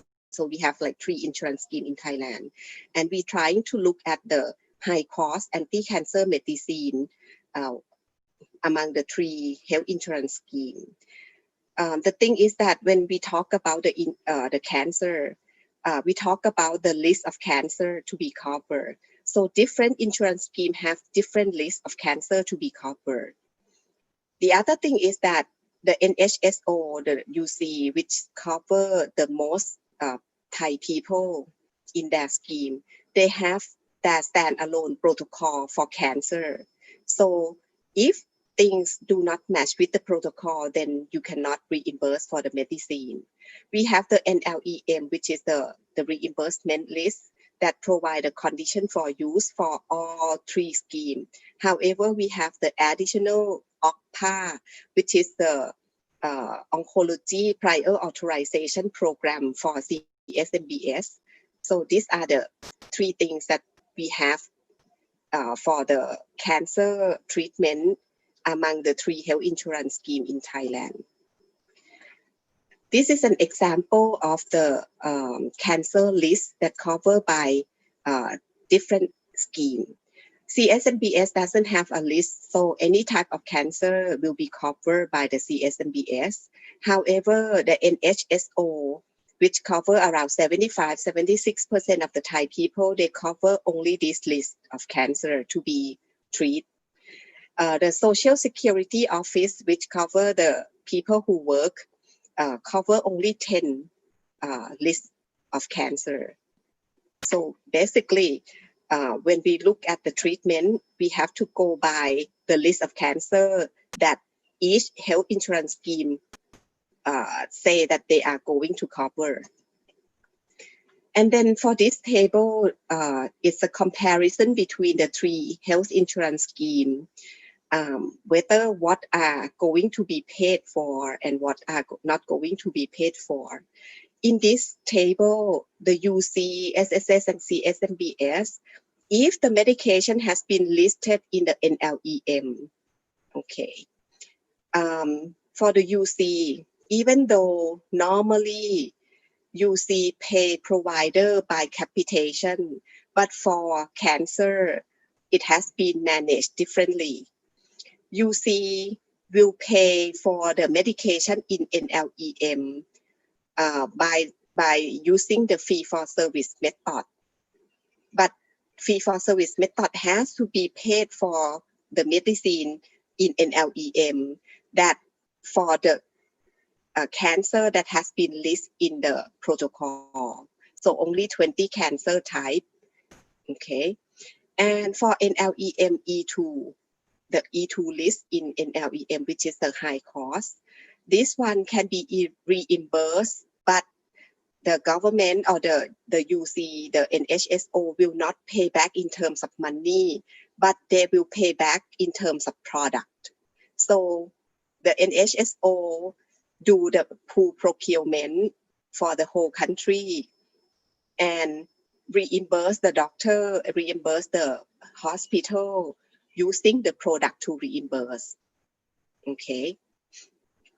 For the SSS, pretty much the same protocol as the UC. They will pay for drug in the NLEM for the 10 listed cancer type, and they will pay by the fee for service. Okay, and for the medication in NLEM list E2, they will pay by medication as well. So they are pretty much the same for UC and SSS. For CSMBS, for the outpatient, they use the fee for service. So it's the same, whether it's cancer drug or not cancer drug, they pay for by fee for service. And for E2, they use fee for service together with the OPPA, which is the oncology prior authorization. So the doctor has to looking at the list and whether what can be prescribed under what kind of condition, and they have to ask for permission before they prescribe the medication to the patient. So they have to get authorized from the Ministry of Finance. The other two lines here, the NLEM and non-NLEM, that not comply with the protocol, means the cancer protocol. This one means you are having the cancer that has been listed in the 20 cancer list, but the medication may not belong to the medication can be in the NLEM, but the indication is not specified for some kind of disease, or the NLEM that has not been in the not the reimbursement list at first. So for this one, if your cancer type is in the protocol, but the recommendation for drug use is not meet the criteria, then UC will pay only for like maximum of 2,300 baht per visit. So this is not enough for the cancer care. Are not in the protocol, like you are not in the 20 the UC list by the UC, and your medication could be NLEM or non-NLEM. This one UC will pay maximum of 4,000 baht per visit. Okay, so they pay only some amount for the patient who would like to use the medication. Okay, for the inpatient type, this one is the bundle payment for DRG for every inpatient. For the SSS, as you will remember, they pay for cancer as a fee for service for outpatient, but for only 10 cancer. But cancer that not included in the 10 cancer, they will pay maximum of 50,000 baht per year. So this is the same thing. For CSMBS, things that not listed in the NLEM or something else that will not pay for that, but they have special thing that called OCPA, which is the prior authorization. So we can see the list, what are they and what are they included and what is the restriction. So there are commonality in terms of NLEM, but for a non-NLEM or for things that beyond the list, the three schemes do not act or practice the same thing. So this is a list of the drug that has been included in E2 OCPA, and also the CSMBS, they also classify the negative list. So these are the things that they will not pay for sure.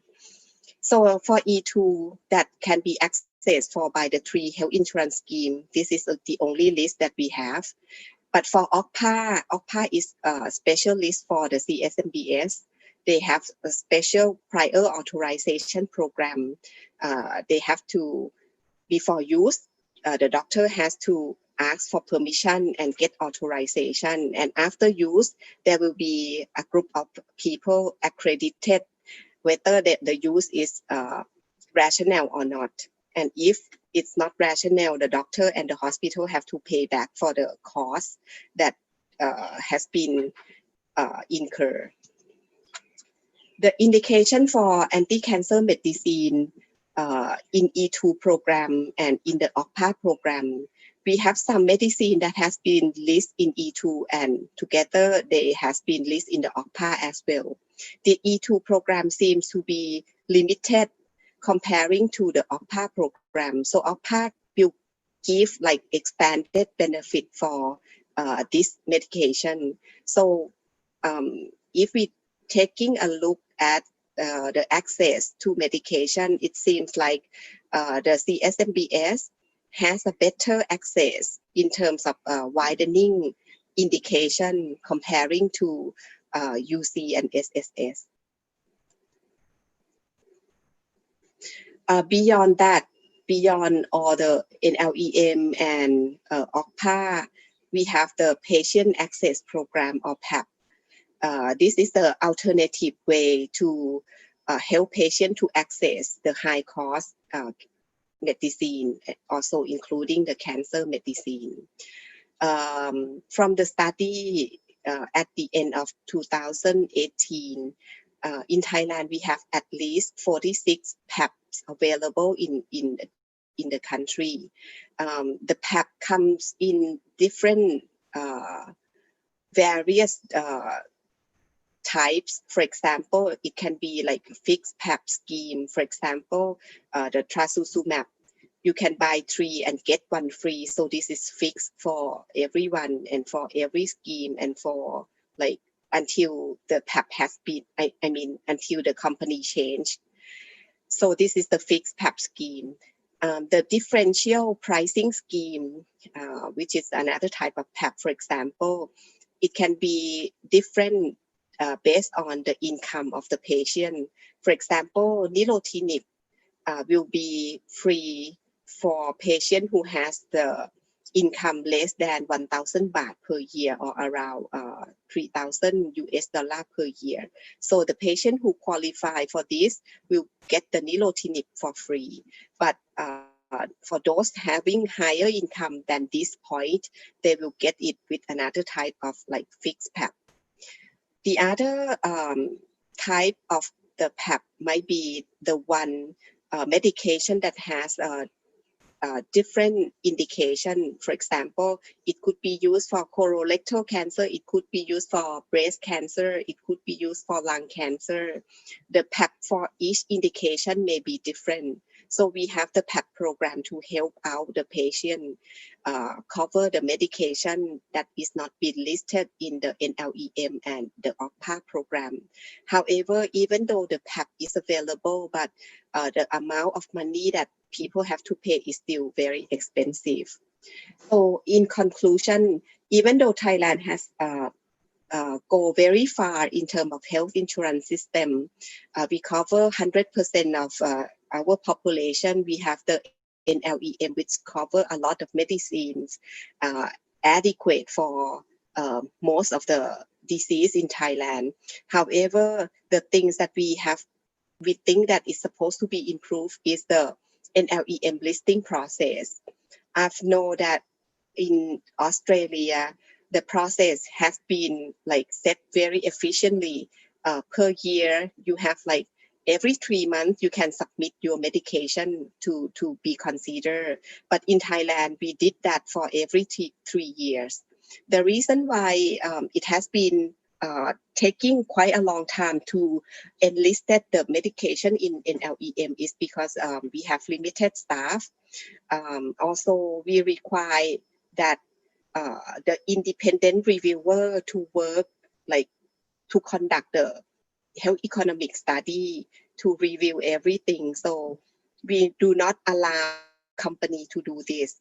I think it's a trust issue that we not trust the company. So we keep everything in our hands, and it's full handed now. So it would be better if we, like as a university faculty, it would be better if we can produce more people into this streamline to be able to conduct the health economic analysis, HTA analysis, and let them work in the company and let them do a better work. And on the other side, the committee, they're supposed to do the review work. They're supposed to read and reject if it's not okay, but they don't have to do the whole work.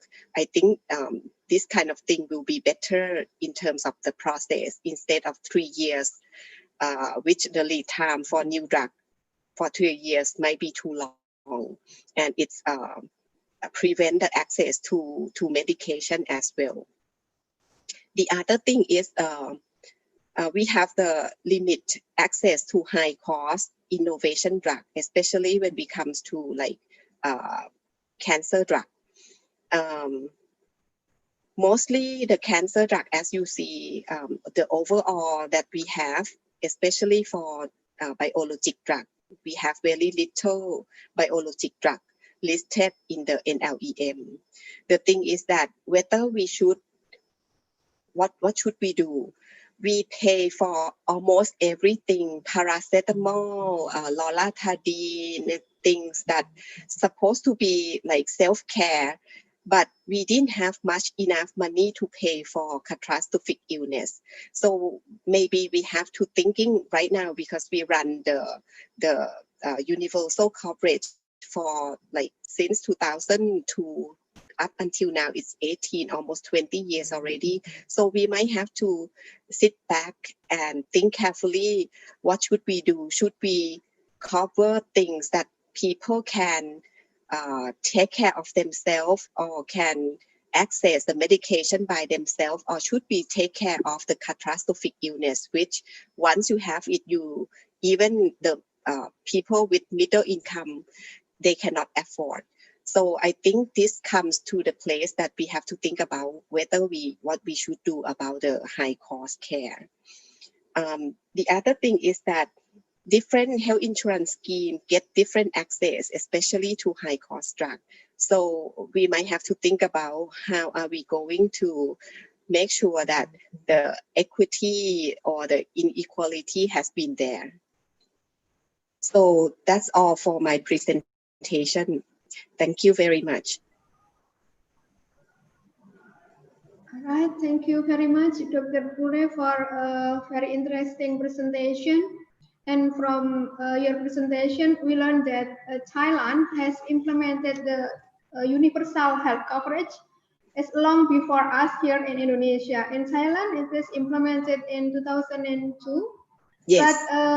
But Indonesia, we just implemented in early 2014, so like 12 years apart. So it's a good chance to learn from Thailand and how to manage the universal coverage program here. And I agree with you that it is our opportunity actually for the people in the university to do the HTA analysis, health technology assessment analysis, to help in determining the choices of medicines to be included in the essential medicine list, as you said. Yeah. All right. Yes. we have some questions for you. For the audience, please write the question in the Q&A window and use the raise hand button only if you want to ask the question live. But I see that there are some questions in the chat window, Dr. Puri. There is one question from Professor Colin. Thank you for such an interesting talk, Professor Puri. You mentioned that the co-payment for medicines was abandoned because it costs more to administer. Could you tell us more about this? Did the health insurer do an analysis to find this out? In New Zealand, I think our $5 co-payment may also cost more than $5 to administer. Could you please probably elaborate more on this? Okay, so actually, at first, the 30 baht payment that the patient has to pay to the hospital is the amount. Actually, it's not a lot. When you are in Thailand and you eat like 1 cup of noodle, it's around 30 baht. So actually, it's like one meal. At first, when we have the UC, it's actually has been pushed very hard by our politicians. So they run the campaign of 30 baht healthcare because they would like to capture this kind of thing in their like election as well. So the 30 baht did not come from like well thought elaboration that why it's 30 baht. It's just the 30 baht coming from the election, from the politicians, something like that. So whether it's much enough to make people think that they're supposed to come to hospital to get the care, to get the medication or not, it's not enough. So the problem that we have is that we have a lot of people getting to the hospital. The hospital are very crowded. And the 30 baht is not for one visit, it's not for one drug, but it's only 30 baht for everything when you go to the hospital. And when after we have run this for quite some time, people from the hospital start to think about what did we get? It's not enough to like help the hospital. It's not enough to cover anything, but we have to spend like use 1 or 2 people to collect the money, and that's all the administrative costs that the hospital have to do. They have to do the accounting, they have to do like everything according to that. So later on in the 2006, then the 30 baht has been interrupted. So they say that it's volunteer. If you want to pay, you can pay. But if you don't want to pay, you don't have to. So finally, the hospital do not ask for the 30 baht from the patient. And actually, to me, I feel like this is not the real cost sharing because it doesn't share anything. It just asks people to pay 30 baht. And this 30 baht belong to the hospital, not belong to, like it's not reduce any cost of the insurer. Thank you. Do you have any further Thank comment, Prof. No, that's really interesting. Thank you very much. Right, thank you very much. I think we also have the same issue in Thailand because of the universal health coverage. A lot of people go to the hospital and the hospital become very crowded, something like that, yeah? Yeah. And we also have another question from Ibu Dwi. Okay. Dear Ajahn Pure, thank you for very nice and interesting presentation. The Thai NLEM is used for all health insurance scheme in Thailand. Are the drugs listed in NLEM in the generic name? How about the drug price variation among different brand names? Is there any threshold or maximum price for each drug to be included in the reimbursement system? Okay, thank you very much for the question. Actually, when we list the drug into the NLEM, we list it by generic name. So mainly we didn't have the reimbursement price.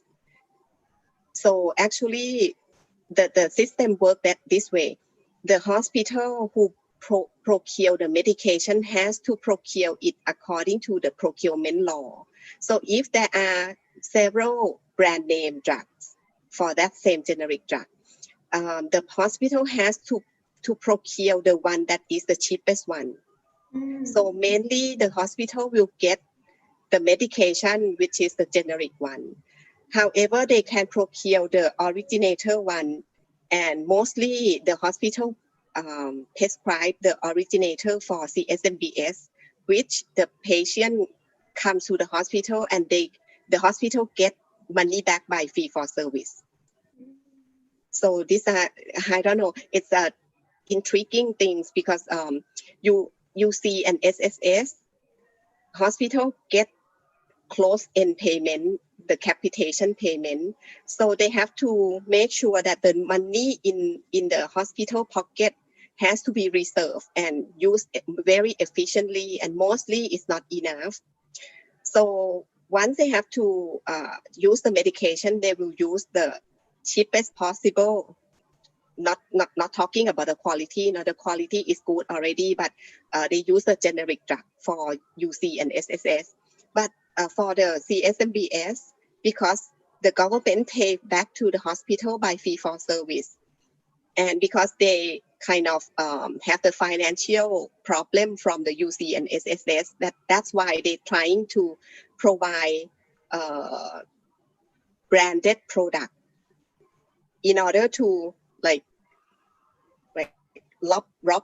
you get the money from the CSMBS to subsidize the other two programs as well. So it's not easy to talk. It's not easy to say that this, because actually many hospitals, when they talk to each other, this is the fact, but no one write it down in any paper.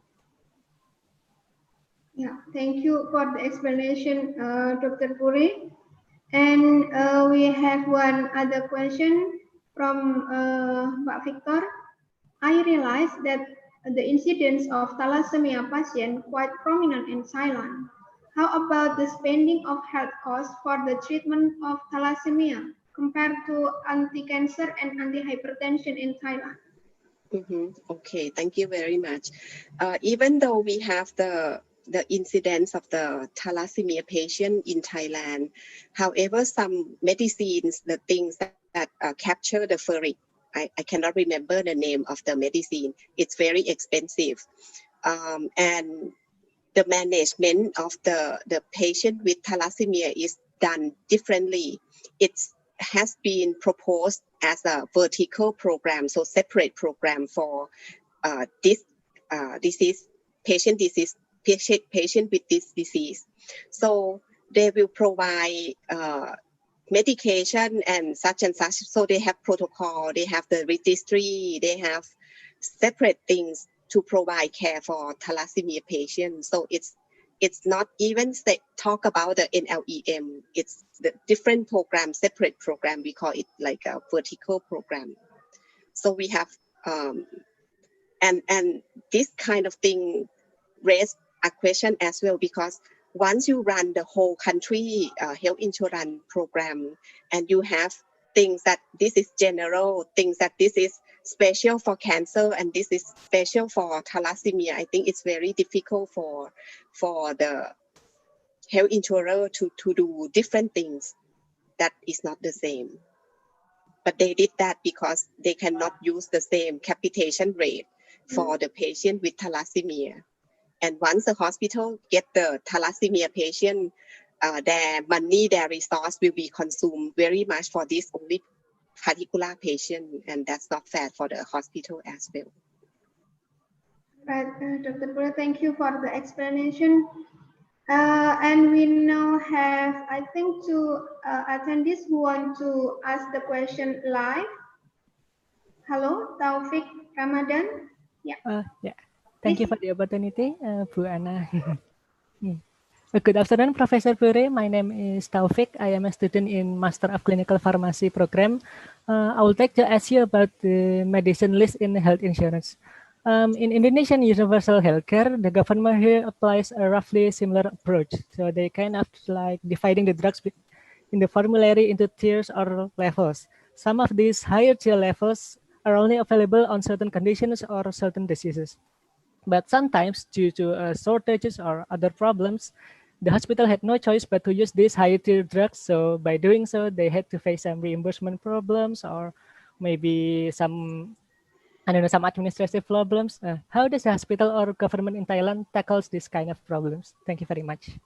Okay, so actually, if the medication has been listed, then the doctor have a chance to prescribe the medicine to patient. But if it is not listed, then we have to ask the patient whether they can afford or not. And if they cannot afford like the whole thing, we offer the PAP program, but the PAP is not cover everything. And also even though you get the PAP, the patient assisted program, it's not cheap. You still have to pay a lot, and sometimes people got like financial bankrupt. So I think most important thing is the communication between doctor and patient to really explain them in reality what is the fact, what's supposed to be, and let the patient make decision. But what we found, like there is a story by our colleagues saying that one patient gone bankruptcy for the whole family because the patient themselves and all the family member trying to put the like 20 million baht to help out the patient, but actually finally he or she died anyway. So even the paper that talking about the progression-free survival is not promised. Even you can stay for like 5 to 10 months, and you spend the whole account of the family, and you also have to like loan the bank. I think it's not wise to do that. And we also have to accept that if our pocket is not enough and the government are not providing this, we have to do something else like the symptomatic treatment. So basically, sometimes the patients just have to cover the rest of the uncovered treatment. Yes, but it's still a lot.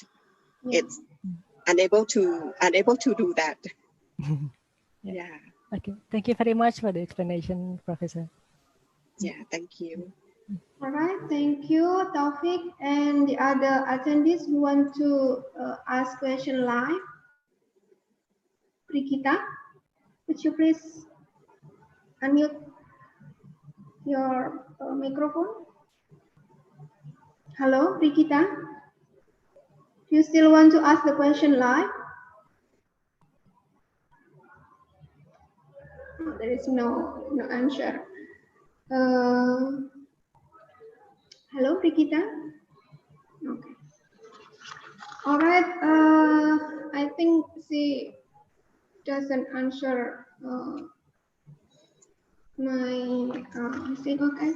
All right. Thank you very much, Professor Pure. Thank you very much for your very interesting presentation. And this lecture is really valuable because this really improved our understanding on how Thailand sustained the universal health coverage since 2002, although there is still a challenge for doing that. Yeah, thank you very much. Once again, thank you. If you don't mind, we will keep in touch by email. Thank you very much, Anna. Thank you very much, and yeah, enjoy the rest of the day. And I think this is the end of our second session. We now will move to the last but not least speaker, Dr. James Green, from the School of Allied Health, University of Limerick, Ireland. He will provide a lecture about behavioral intervention to improve medication adherence. I think I will share my screen about his bio sketch.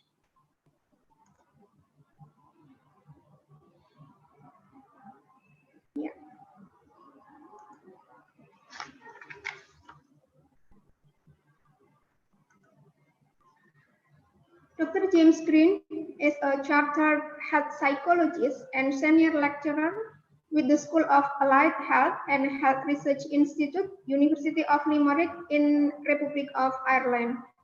Previously, he spent 12 years teaching communication skills and health behavior change at the University of Otago, New Zealand.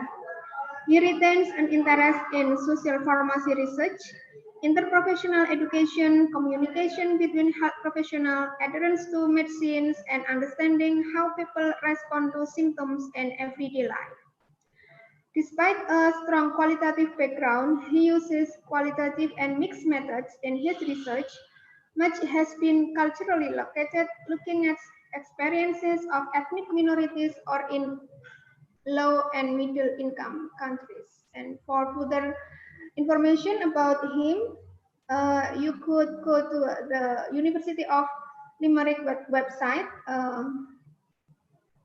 All right. Without further delay, please, Dr. James Green.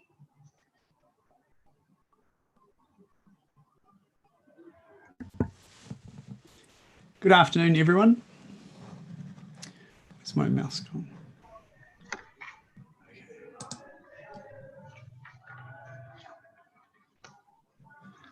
Okay.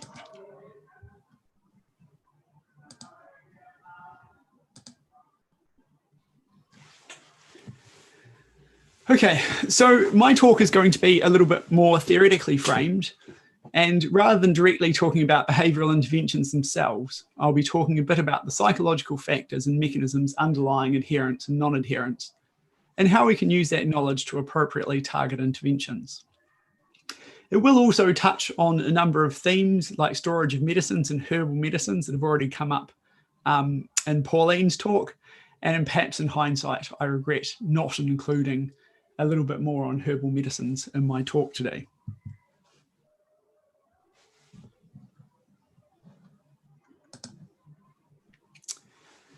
So as Anna has just said, my background is originally in psychology, and having spent 12 years working in the social pharmacy field, I've drawn on a lot of different elements from psychology in my research, some of which I've got shown here.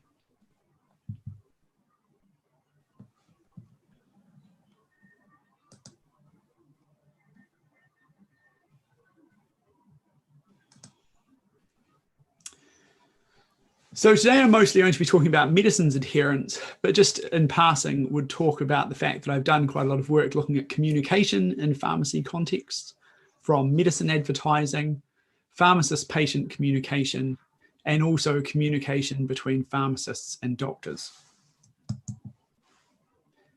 As well as that, I've also looked at why students choose to study pharmacy, and then also looking at how they perform within the pharmacy program, and then what they go on to do once they graduate. So onto the topic of adherence. So some of you will be familiar with the terms intentional and unintentional non-adherence that have evolved over the years. So essentially intentional non-adherence is some sort of like deliberate act of choosing not to take your medicines as you're supposed to. So sometimes this will be people taking more medicines, less medicines, maybe taking them at different times, but actively choosing to do so for a variety of reasons. And so this is then contrasted with a more innocent or unintentional failure to follow the instructions, which a lot of the time might just be what we would normally think of as forgetting. But today I want to share some insights from psychology to social pharmacy, and in particular to think about the role of automatic cognitive processes in medicines adherence. So a little bit later, I'm going to tell you a bit about contiguity. But at the moment, unless any of you have been studying psychology, it is a word that probably has no meaning for you. You see this word and you have no associations with it. When I explain what it means, then you'll have had a single learning experience, but it's only a single learning experience. If you then study the meaning of contiguity later, you'll have had a few more studies of a few more exposures, so you're more likely to associate it with its actual meaning. The fact that I'm mentioning it several times now, and the fact that it is highlighted on the screen in this giant font with no other information around it, will really make it a salient thing. And so it might be that you'll remember it better because I've done this with it. But what I want to do is contrast this word, which is probably new to you, with words which have had multiple exposures to previously.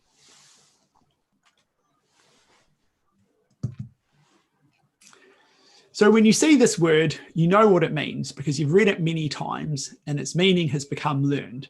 And you've probably known what this word means since you're a small child. So what I'd like you to do now is, just in the privacy of your own context, I'm going to put some words up on the screen, and I want you to say what color they are. So for example, you would say what color this word is, and then we move to the next screen. I want you to tell me what color this word is. Merah. Okay. Next word.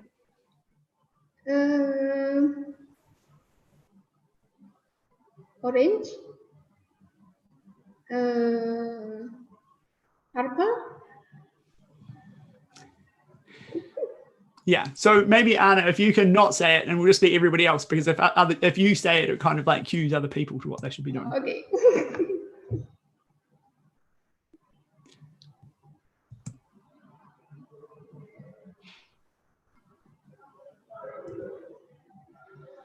Okay, so obviously I couldn't hear all of you, but I could hear Anna. And so what I assume your experience is that you would read the word, which was the color name, then you'd realize that that wasn't what you're supposed to do. You would stop yourself from doing it and then have to focus on what color the word actually was to then say that name. And so what the Stroop effect essentially demonstrates is how automatic reading is and how automatic the associated meaning of words is. You can't look at a word and not read it. You will have also noticed that I opted to use the Indonesian color names. That's partly because it seems nice to tailor it to you, the audience, but also I'd expect you'd have a stronger automatic response reading the Indonesian word than the English word, because you would be more familiar with the Indonesian word, so it would be more automatic than the English word. And so there are a lot of other types of automatic associations that exist. And so just to give you a few more examples of testing your own automatic association. So I'm going to hold out my hand in front of me like this, and I'm going to pretend that I'm going to turn the volume up by twisting a dial. So I want you to all hold your hand out like this and go to turn the volume up on a dial. And so what you'll find is that you know which way that you should turn it without even having to think about it. You don't need to look at the labels on a volume dial. You just know which way is volume up. And one of the interesting things is maybe if you started to think about what you were supposed to do, you might even have become confused. I often find this if I'm doing something with a screwdriver and a screw, that if I don't think about it, I know which way to turn it to tighten it and which way to turn it to loosen it. But the moment that I start thinking about it, I might actually become more confused. And this is actually a really important point, which I want to come back to a little bit later. But there's lots of things which are really automatic. My next examples are mostly to do with driving. Lots of things to do with driving are very automatic. So once you've been driving for a while, gear changes become automatic.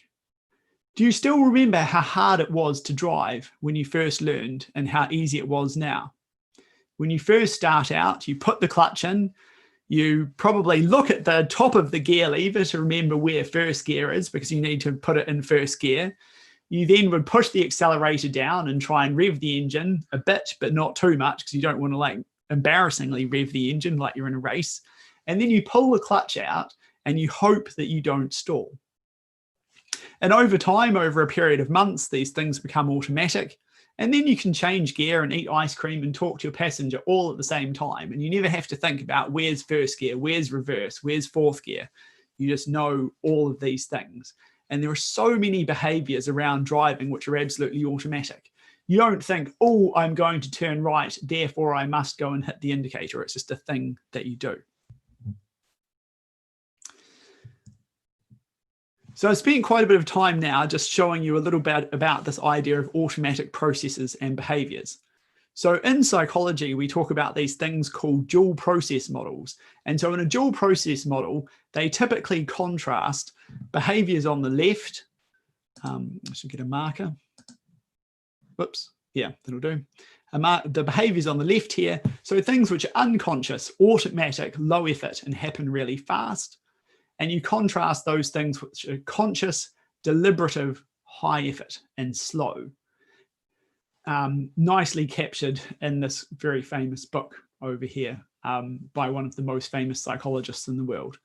And so you can think that when you started to drive, it started out as a very conscious, deliberative, high effort thing where you had to think about everything that you were doing and look at everything that you were doing and pay a lot of attention. And then over time, it moves from being these sorts of behaviors into these sorts of descriptors. So it becomes an unconscious or implicit activity. So at this point, you're probably wondering when I'm going to start talking about adherence. So one of the key messages that I want to highlight today is that automatic cognitive processes play a big role in both adherence and non-adherence. Lots of people take their medicines as automatically as some of those behaviors you just performed, and we're going to go on and talk a bit about why. But first of all, we'll talk a little bit about why sometimes taking medicines is hard.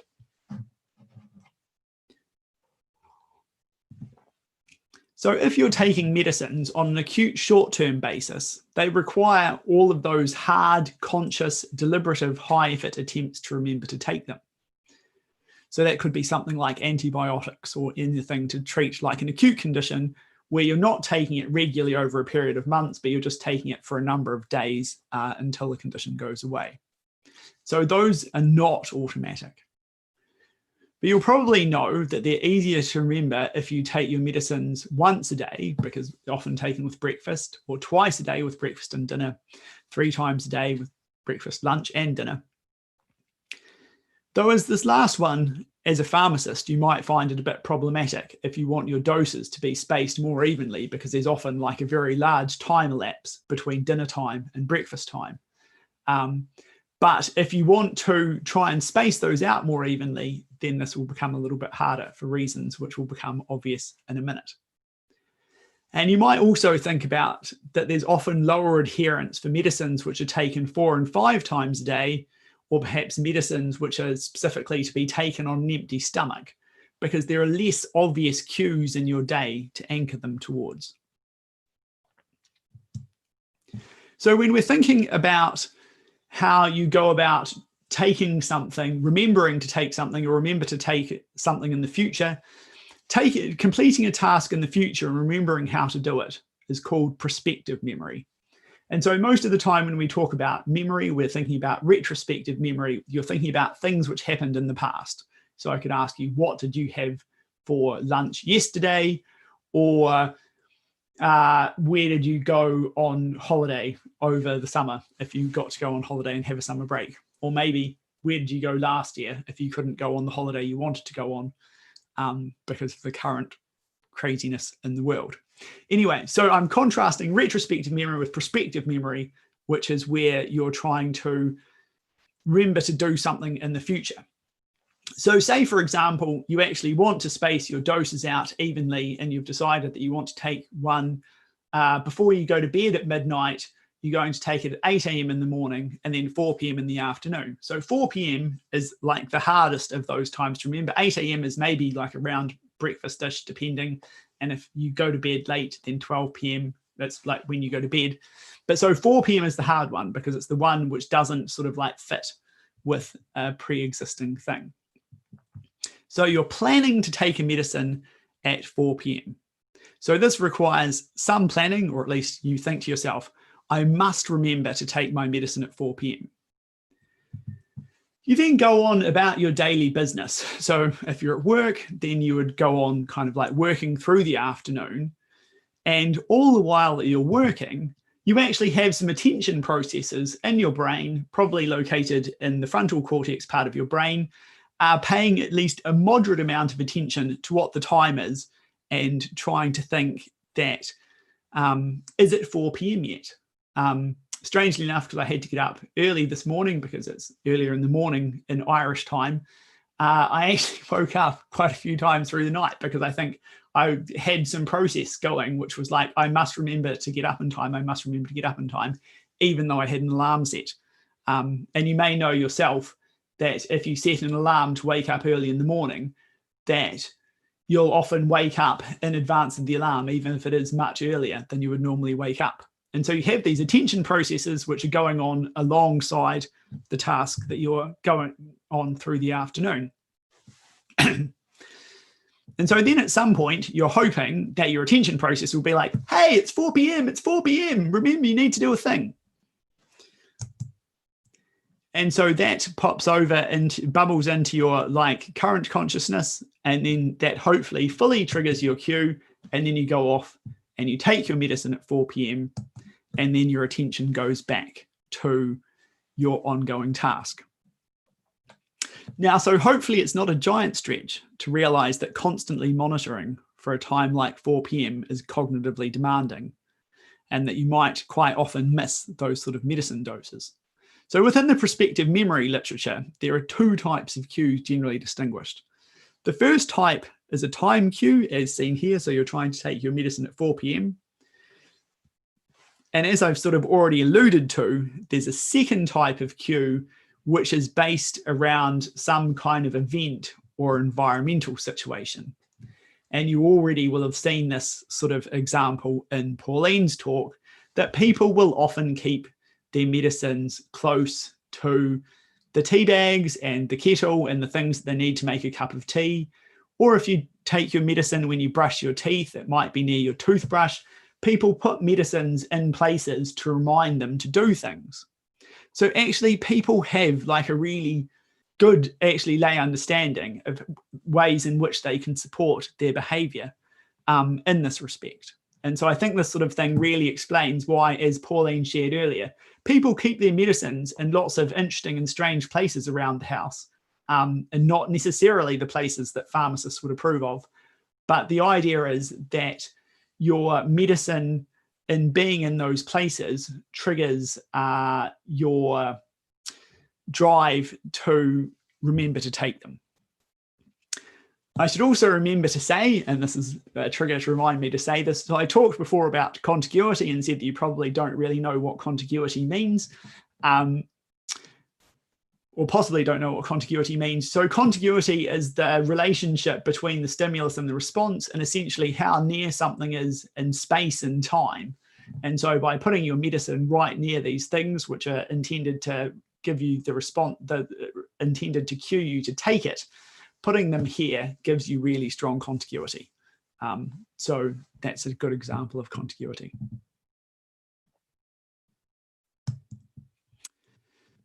So thinking about what this means for interventions and what pharmacists can do to help people take their medicines. For easy regimes, there's probably little or no prompting required. People are likely to fit their medicines in around their daily life, and they'll know what times and what prompts work for them to try and help them take it. But for more challenging ones, pharmacists could potentially suggest potential cues or environmental triggers that might support adherence. And that'll be especially problematic on things which you're maybe supposed to take 4 or 5 times a day, or on an empty stomach. And as a sort of an easy example here of what you might do, if time-based cues are necessary, it's now really easy to set kind of calendar reminders in your phone to tell you to take your medicines, which maybe helps you take them a little bit more easily.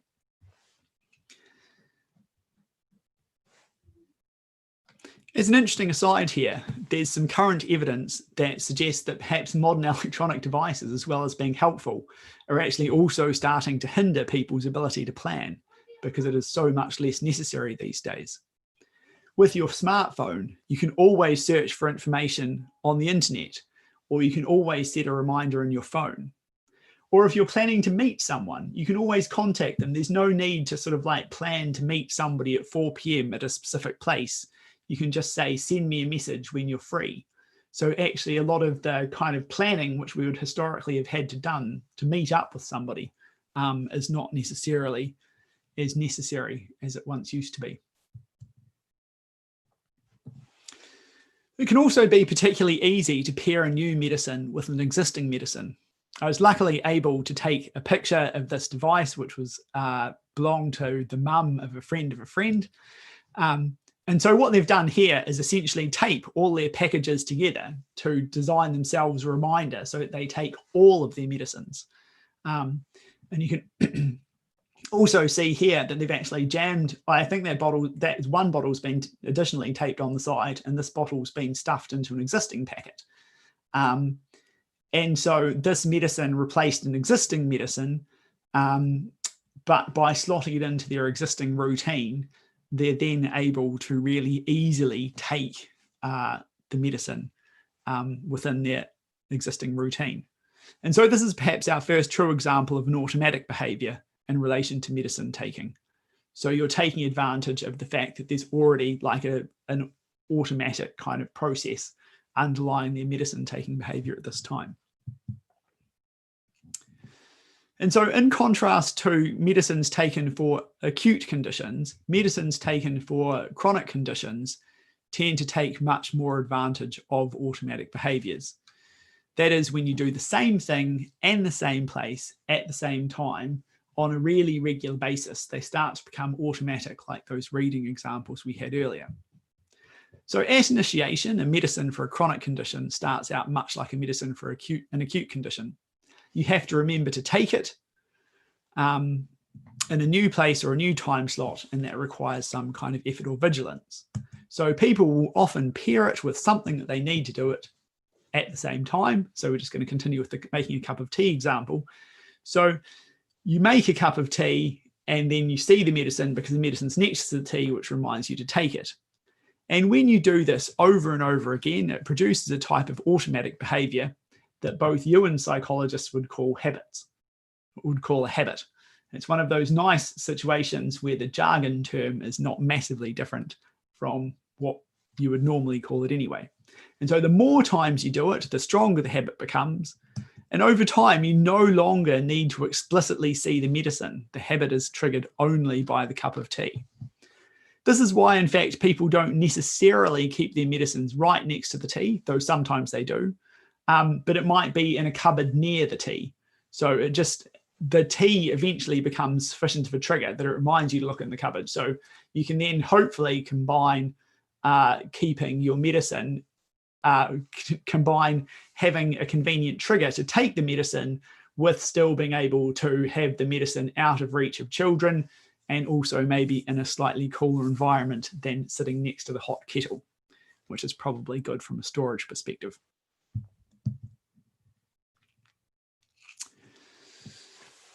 And so this is essentially how psychologists describe behaviors as habits. They're things which are very overlearned, so you need to do them a lot of times. Having done them a lot of times, they become very automatic. And that also means that they're quite resistant to change, which is sometimes good and sometimes bad. I'm just trying to think. I can't remember if I had an example of a habit which is resistant to change. But certainly there are sometimes, actually the Stroop test really shows you the resistant to change. It's very hard to not read the word when you actually want to do something else.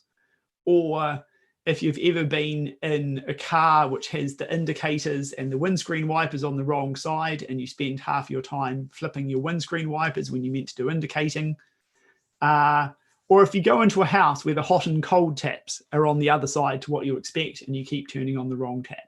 So there are times when things aren't as you expect that habits can be annoying, but actually most of the time they're really convenient because they take that high effort, conscious, deliberative thing and turn it into a very quick and easy automatic thing. And so lots of health related behaviors, both good and bad, are habitual. So for example, you might have a habit of brushing your teeth before you go to bed. And so going to bed essentially triggers the behavior of going to brush your teeth. So what I might just get you to do quickly is to try and type in the text box if you want to try and think about some good or bad health habits which you can think of. So maybe what you think is a health behavior that you have that is a habit. And if you can, think about what it is that triggers that behavior.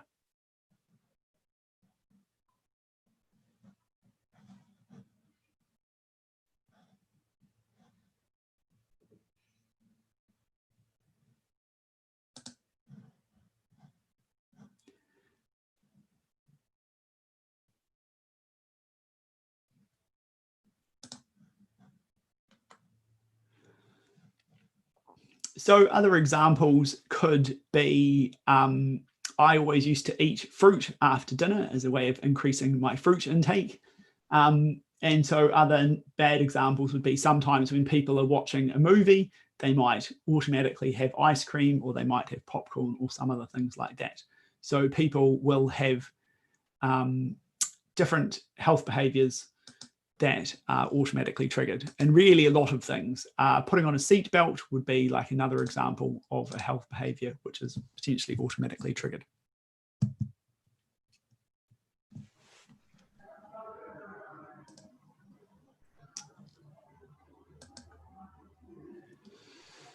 So there are a lot of habits around taking medicines. They're often quite strong, especially in groups that routinely take a lot of medicines. So people who have chronic conditions, or as people are moving into older age brackets and you're building up kind of like a number of preventive medicines, you're more likely to develop habits around those.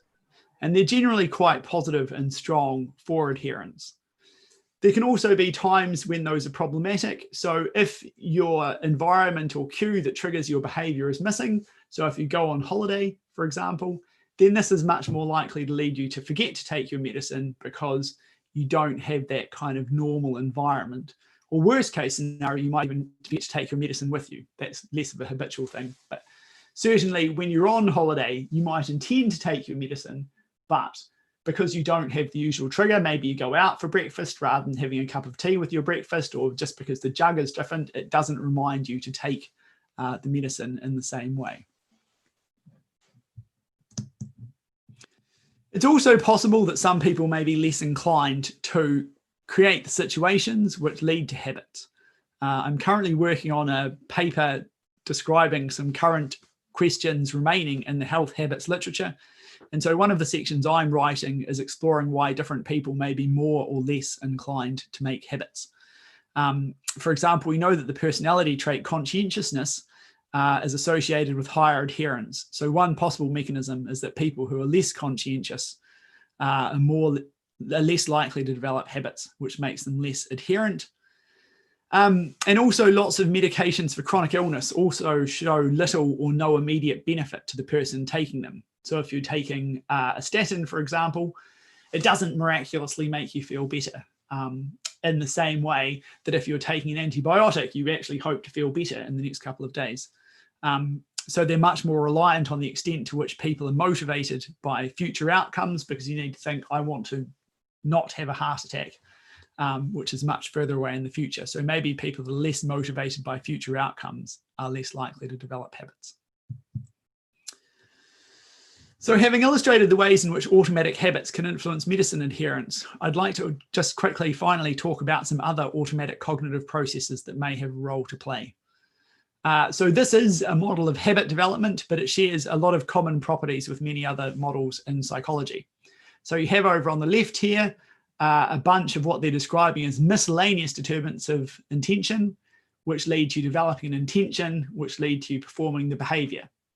And habits basically reinforce the performance of the behavior, so they're a relatively positive feature there.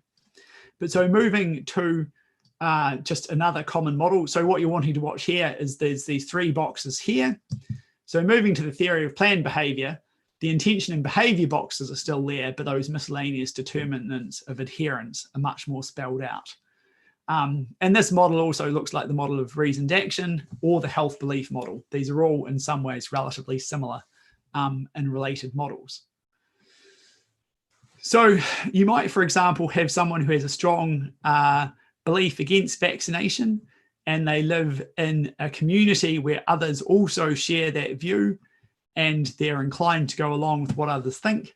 And so as a result of that, they'll form an intention not to get vaccinated and then end up not getting vaccinated.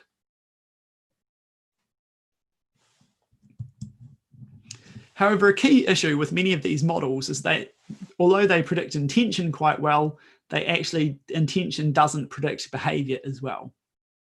Some of you might have made a New Year's resolution this year, or certainly in Ireland, it was quite popular to make COVID resolutions. So while people were stuck at home, they were like, I'm going to take this sort of like time at home to like develop a new hobby or learn a language or do more exercise or eat more healthily. And actually, the data suggests that a lot of people did do more exercise. Whether they're going to hold on to that habit as things are slowly returning to normal, that's a little bit less clear. But so often people form these intentions and they don't follow through into behaviors. And so I often give a variant of this talk where I talk about why habits stop people from enacting their intentions. So if you have a bad habit, it doesn't matter how good your intention is, that won't kind of stop the bad habit. But there are also some other automatic processes over here which contribute.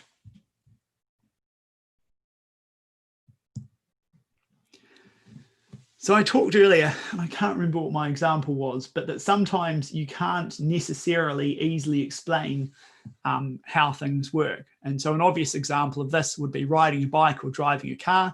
If you've actually had to go and teach somebody how to do that, you know how to do it, but your ability, and you do that in a very automatic and unconscious way, but having to try and consciously and deliberatively explain it to somebody is much more challenging.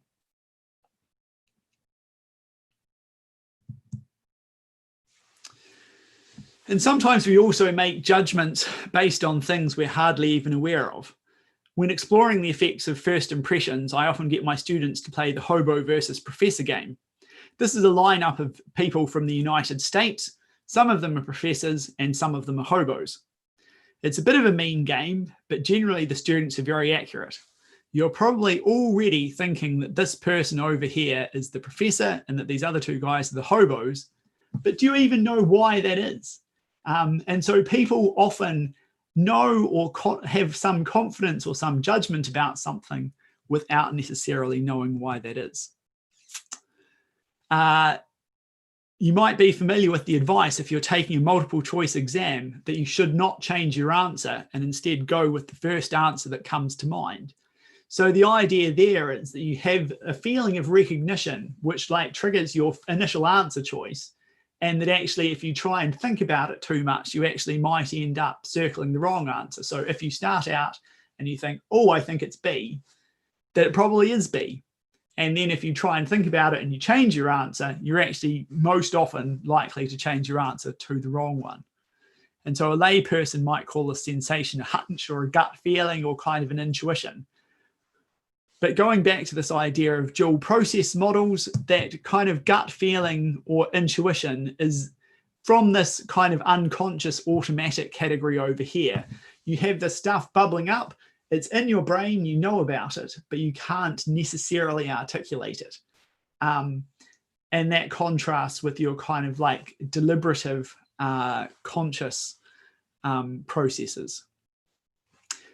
Somebody was asking in the question box before about vaccines and attitudes and changing attitudes, and perhaps I should have been giving my talk about attitude change. But so sometimes people will have like consciously positive, yes, I should take medicines, yes, I should do this. But then sometimes kind of bubbling up from that other part of the brain where you're less aware, you might have some more negative things coming through. And so those automatic processes are the final thing that I want to talk about in my talk. Sorry, I realize I've gone over time. So to measure those automatic associations or attitudes, they generally involve relatively strange seeming reaction time tasks or similar things to that. And so I've actually been involved in developing a couple of these to try and measure people's automatic associations or attitudes for herbal medicines. Just going to super quickly go through how one of these works. Will seem possibly a little bit strange.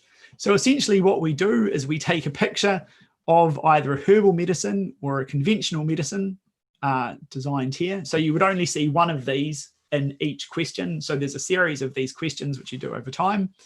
So you see this for only 200 milliseconds.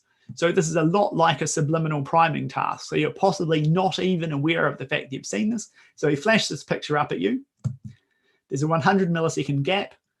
Then for various strange reasons, which I won't go into, they use a Chinese character because in the cultures where this was developed, people are not supposed to have any attitudes towards Chinese characters. They're supposed to be a thing you haven't seen before.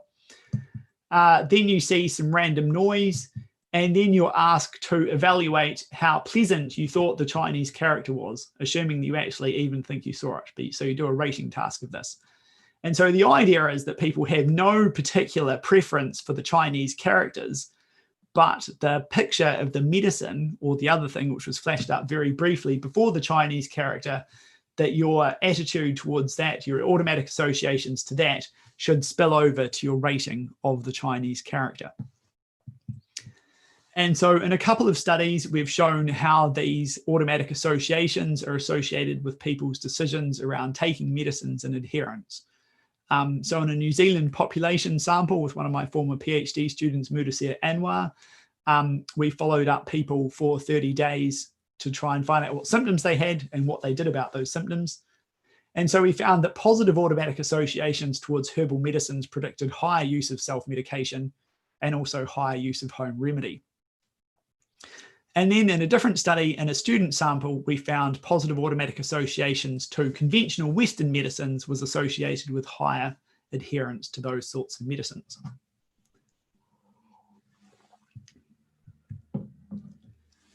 So in talking about that last study using university students, it prompts me to make my final point. Although psychology has a lot to offer to social pharmacy, a common criticism of psychology is that it focuses on samples that are white, educated, from industrialized nations that are rich and democratic. And those samples are weird. So I felt very privileged in my work in social pharmacy to do work in non-weird populations in Indonesia and Pakistan and with minority and indigenous cultural groups in other countries. And so I'm always thinking that a lot of this theory that it comes from psychology has been developed in these weird samples, actually a lot of the times in pretty much the US and in the UK. And so it's been a great privilege to be able to work with people who present different kind of information. So I've got this lovely figure here from one of Anna's recent papers, which illustrates one of the things which Pauline was talking about, how people sometimes swap between conventional and herbal or other traditional types of treatment systems. And you might think, if you're thinking about kind of habitual processing, if people are spending less time doing the same thing, then maybe there's like lower levels of habit development. So I always kind of like, when I'm thinking about these things in the back of my mind, how well does this stuff generalize across different cultural groups? So just to quickly finish up, my take-home messages for you. So hopefully I've illustrated to you today that there are these strange automatic cognitive processes and that they affect your thinking and behavior, possibly much more than you think. That lots of health behaviors, including medicine taking, are really underpinned by habits. And that if you want to support or make an intervention to help people with their medicine adherence, it will depend on their existing habits. It depends on what the dose and the instructions are, what their prior experience with medicines is. So I've neglected to mention this, but so essentially people build up maybe those automatic associations about medicines by their prior experiences with medicine. So if you've had largely positive experiences with, say, conventional medicines, then you'll probably have quite a positive automatic association about it. Or if you've been around people who talk a lot about the positive benefits of herbal medicines, and if you've maybe experienced some side effects with conventional medicines, then maybe you'll develop a more automatic association in favor of herbal medicines. And it also depends on kind of acute versus chronic conditions and the cultural factors that I've just alluded to. So if you want to make successful behavioral interventions, you really need to make sure that they're tailored. And I'll just finish by thanking a small subset of my many wonderful collaborators. Thank you very much. Thank you very much, Dr. James Green, from a very interesting presentation, and you explain really well on how to understand how automatic and how to make automatic behavior and then become to habit, something like that. Yeah. Yes, and we now move to the Q&A session. I think we have, for the attendees, I just want to remind, if you want to ask question, please write the question in the Q&A window. And if you want to ask the question live, please raise your hand. So we already got one question for you, Dr. James, from Sahiro. Good morning, Dr. Kim. Very interesting presentation. I want to ask you about what pharmacists in Indonesia or Ireland are using the suggestion to take the medicine using one a day in breakfast or twice a day, breakfast and dinner. But in fact, the medicine that take twice a day because it's working in the body about 12 hours. So what is better? Use something that make patient feel easier or the fact? Yeah, this is the question is about for pharmacists, it is better to explain to the patient it's what it should be. For example, like the antibiotic who needs to take like for every 12 hours, or providing information which is really which will remind the patient better. For example, like twice a day with breakfast and or dinner. So what do you think? For the pharmacist, it is better to explain as it is expected, or use the patient like a daily habit, something like that. Do you have any comment on this, Dr. James? Actually, I have lots of comments on this, partly having spent too long working in a pharmacy school. When I'm taking medicines 3 or 4 times a day, I often think that I should try and do like a better job of spacing my medicines out. And what I find in my personal experience of working on this is that it often means that I end up missing doses because I'm trying to do a good job of spacing them out. And that means that you're moving them away from the easier trigger. And so I would bring in here another person at Otago, Professor Rhiannon Braunt, who talks often about the idea of forgiving medicines and that we should be trying to work out what are forgiving medicines. And so when she's talking about forgiving medicines, she's talking about medicines which offer kind of more flexibility. And so that would be that they have like a longer half-life. So that means that if you take them a little bit late, there's still kind of like a reasonable therapeutic dose available. Or also medicines which have a kind of a more flexible dosing schedule. So I think it would be one of the reasons why sometimes I should have some antibiotic examples available here. So some antibiotics have quite a short half-life, and so you would be out at taking them 4 or 5 times a day. And they might be, those antibiotics might be the best choice for treating a certain condition. But if you're going to be thinking about, are people actually going to take them as instructed, then you might actually be better with going with something which is less ideal, but is more forgiving. And so that's a prescribing level decision.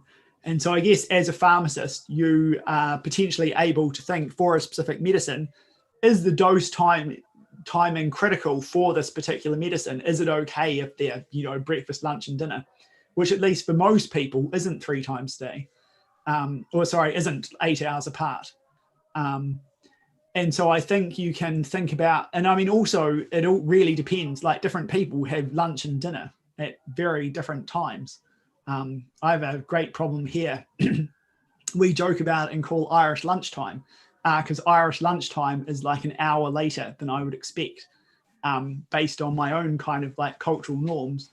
And so for the first couple of months after arriving here, I kept either going to people's offices when they were at lunch, or like not finding people at lunchtime because they have lunch at a different time to what I'd expect. But also people like really heavily vary in what time they have their evening meal. So I think people in the UK often have their evening meal as early as 5 p.m. Whereas in Portugal, I think they often seem to have their evening meal at 11 p.m. So there's a slightly long-winded answer to your question. But so I think it's a little bit medicine dependent. But my personal feeling is that actually probably a lot of the time it's more important that the people actually remember to take their dose at a suboptimal time rather than attempting to take their dose at an optimal time and forgetting because it's harder to take it at the optimal time. All right. Thank you, Dr. James. In short, it really depends on the medication, but if we can tailor the medicine to with the patient behavior, it's I think it's better. Is that right? Yeah. And for the second question from El Sianturi, the first question: when introducing patient with new therapy, we explain that the clinical outcome and we explain what the clinical outcome and side effect. However, why our patient give more attention to the side effect than the outcome? How we deal with this? Probably you want to answer this question first? Yeah, no, I'll definitely have a go at that question. So, I mean, this is like a really fascinating question. And again, one that psychologists tend to think about a lot. So there's a few different interesting features of this. So one of which is that humans are not necessarily very great risk estimators. And so people tend to overestimate risks, especially when they're told about them. And so this also then comes into an ethical dimension, because I think potentially a lot of the time telling people about side effects actually has quite counterproductive effects. As you say, that people pay more attention to the side effects and that often kind of like compromises their willingness to take it. And so I think part of the problem is, and there are some people doing some nice work in this area, like how do you manage to kind of like accurately give people an idea of like what is the actual likelihood of the side effect occurring. So often you get kind of like plain language descriptions about, you know, this is a common side effect, or this is an uncommon side effect, and this is a rare side effect. And I think when we're thinking about this from a numerical point of view, like I think the rare side effects are actually very rare by and large. But when people are thinking about what does rare mean, they think that it's actually much more common. So I think it's partly about the way we kind of like describe it. And I think it's also about probably the presentation of the information. So I think there are other people who are doing some really great work in this area, but I think trying to probably not spend too much time on the side effects. So you really need to try and only highlight side effects which you want people to be kind of like vigilantly watching out for, or that are kind of like a serious trigger, but you probably don't want to use the word serious, because they do have unintended effects. My friend and colleague Kate Fossey at the University of New South Wales has done some really interesting research in what she calls the nocebo effect, which is where people are having basically placebo side effects, and showing that basically by suggesting to somebody they might have a certain type of side effect, even if it's not a side effect of that drug, they're more likely to report that experiencing that side effect just because it's been mentioned. So actually by mentioning it, we're almost priming people to go out and think about, oh, am I having that side effect? All right, Dr. James, thanks. So that's why I think we need to find or highlight the most common side effect to be told to the patient, not all the side effects, to be informed to the patients. And the second question, there are many evidence showing fixed dose combination would offer adherence than multi-tablets. However, in some indigenous people, patients consider that they don't have a serious problem when pharmacists give them fixed dose. How we should do for this while the government and guideline recommend fixed dose than multi-tablets? Could you please comment on that? Yeah, so this is another really interesting question, which is like a little bit outside of my own research, but I can comment on it. So I actually had a master's student a few years ago who her project was actually looking at whether the number of medicines that a person was on influenced their kind of perception about how sick they were. And what she found there is that actually people tended to use kind of like a normalization process and kind of like joking and kind of like comparing themselves to other people to try and make sense of the number of medicines they were on. But I think, so that suggests that maybe multiple tablets don't always indicate to people that they're sicker. But I guess if you're only taking one, then maybe it does kind of like a little bit undermine that message. I think the other interesting thing was just thinking about this idea of like combining doses into one. A few years ago, actually a good few years ago, talking to some of the indigenous population in New Zealand, talking about blister packing, which is another way in which you can kind of like, or medication adherence devices where you're putting lots of medicines, sort of like grouping them together, is that people would sometimes end up becoming less adherent as a function of the fact that they weren't able to kind of like parcel out their medicines. So one of the things which they would notice there, for example, is that if the diuretic was included in that there might be times if they were going on a trip into town or some other thing and they would want to avoid the diuretic, if they couldn't explicitly take the diuretic out of their current kind of dose, then that would just mean that they would like skip that entire dose. And so in that cultural context, they would sometimes have like large groups of people going away for several days, potentially on a bus to a funeral in another location. And because people couldn't work out which one was the diuretic, these people would basically just go massively off their medication for the 3 or 4 days away because they really wanted to avoid their diuretic.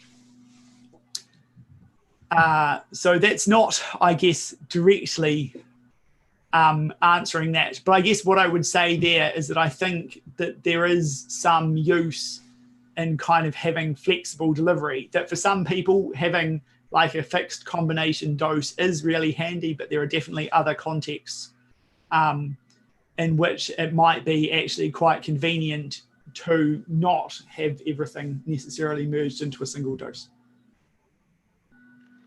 All right, Dr. James, thank you very much. I think it's related to people's perception about the medicine itself, because sometimes people have a very different perception about the medicine, so that's why that perspective or perception may affect their how they respond to the medicine and how their behavior related to taking the medicines.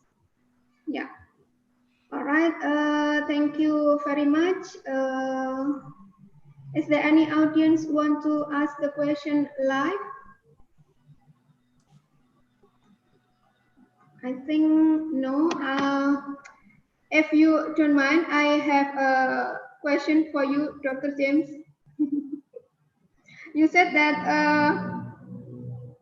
to increase medication adherence, we just want to make them as a habit. Like if the behavior has become a habit, it will increase their adherence to that behavior. But the problem is sometimes especially for the medication adherence, why the habit of taking medicine is not become an automatic process or something like that. Why it is quite difficult to make the medicine taking habits like become automatic habit. Do you have any comment on this? Sorry, there's somebody is like using a leaf blower outside the window and you're breaking up a bit. But I think you're asking why people don't always make habits. Is that right? Yeah. why people don't always like, sometimes people like taking the medicine every day, but it's not their habit. It's not become a habit for taking the medicines. Yeah, so I think that's a question which we still don't have a good answer to. So I was talking about there's that paper I'm writing, and we're actually trying to explore what are the reasons why maybe some people are more likely to make habits than others. So I think some people maybe are kind of like differentially kind of cue sensitive. So they might be more sensitive to kind of external cues. I don't know if this phrase exists in an Indonesian version, but you might be familiar with the English phrase creature of habit, which is to describe some people that just seem to live their life in a very kind of like habitual way, and other people don't seem to live their life in such a habitual way as well. I think the other thing there is that maybe it's also a little bit to do with, and this could even be almost biological, about your sensitivity to rewards. You might know yourself that some children, if you're a parent, it's very easy. For some children, you can be like, if you tidy your room, you can have some more TV, or I'll give you some sugary thing or something. And some children will respond like really positively towards that. And other children, the sort of like the lure of reward has very little effect. And so I think it is maybe some kind of difference potentially biologically in the brain about your kind of like sensitivity to kind of cues and rewards and about how you learn.